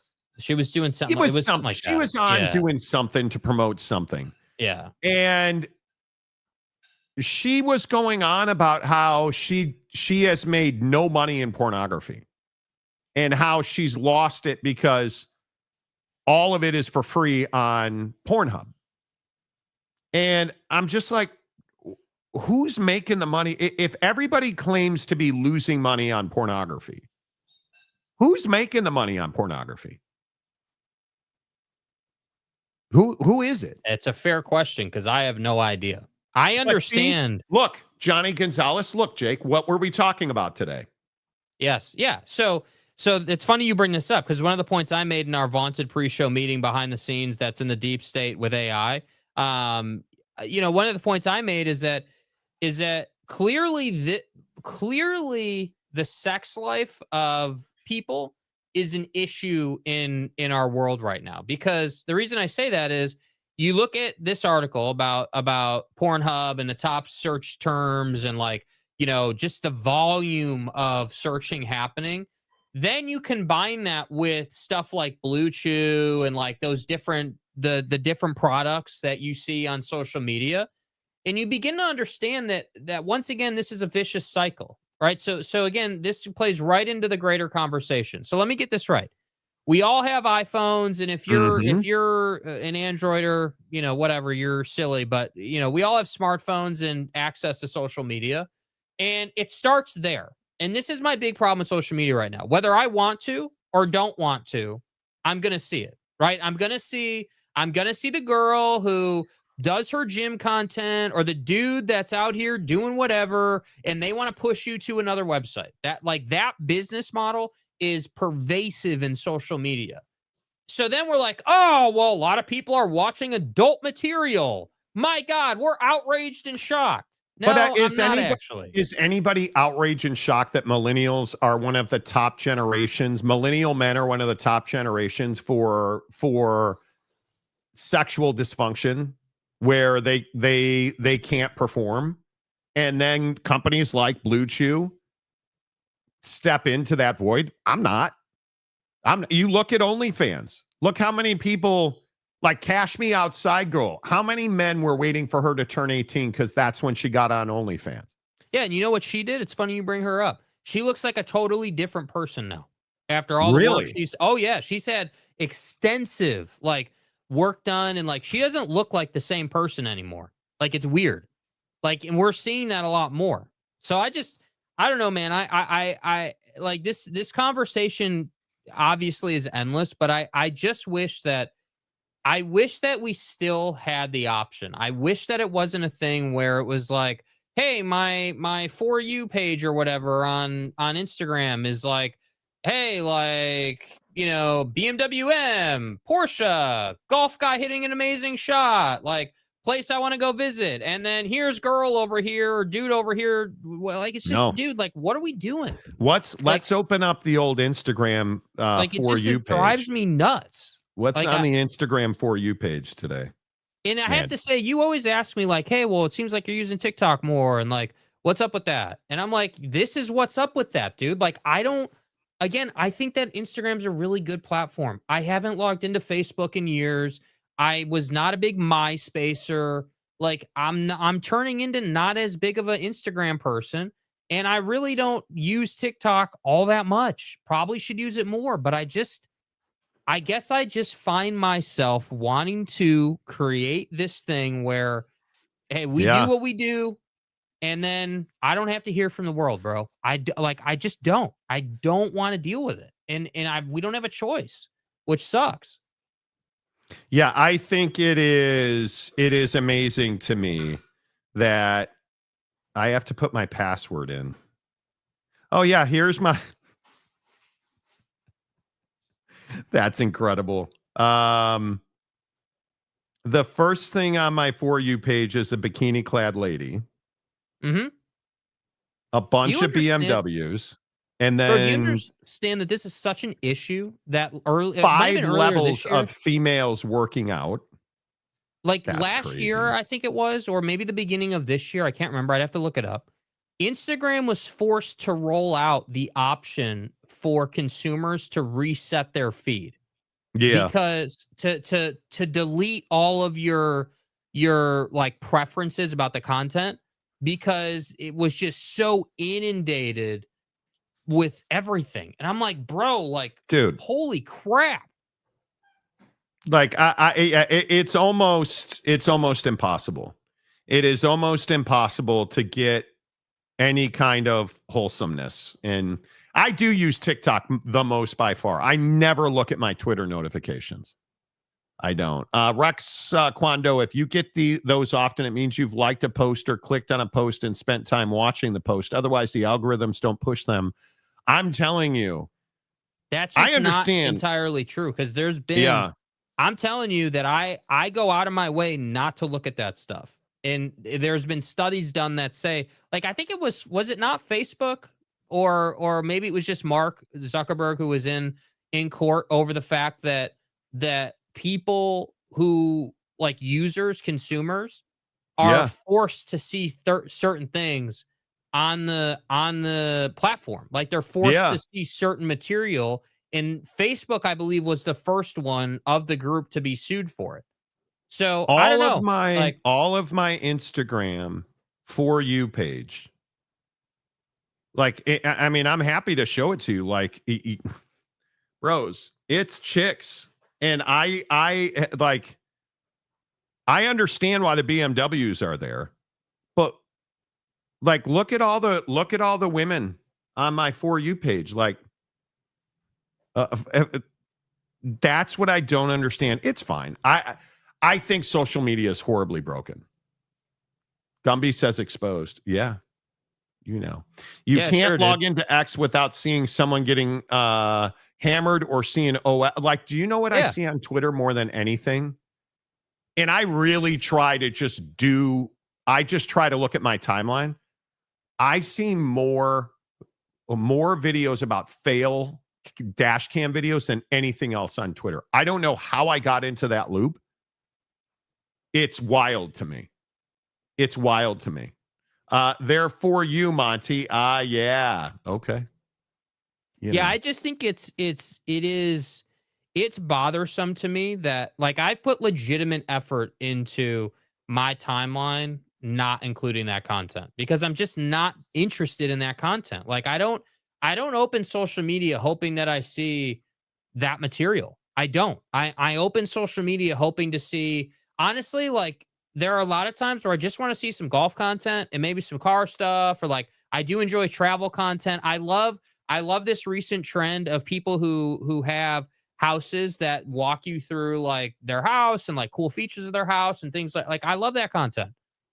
But I like what I've been watching. I'm going to Paris and London for New Year.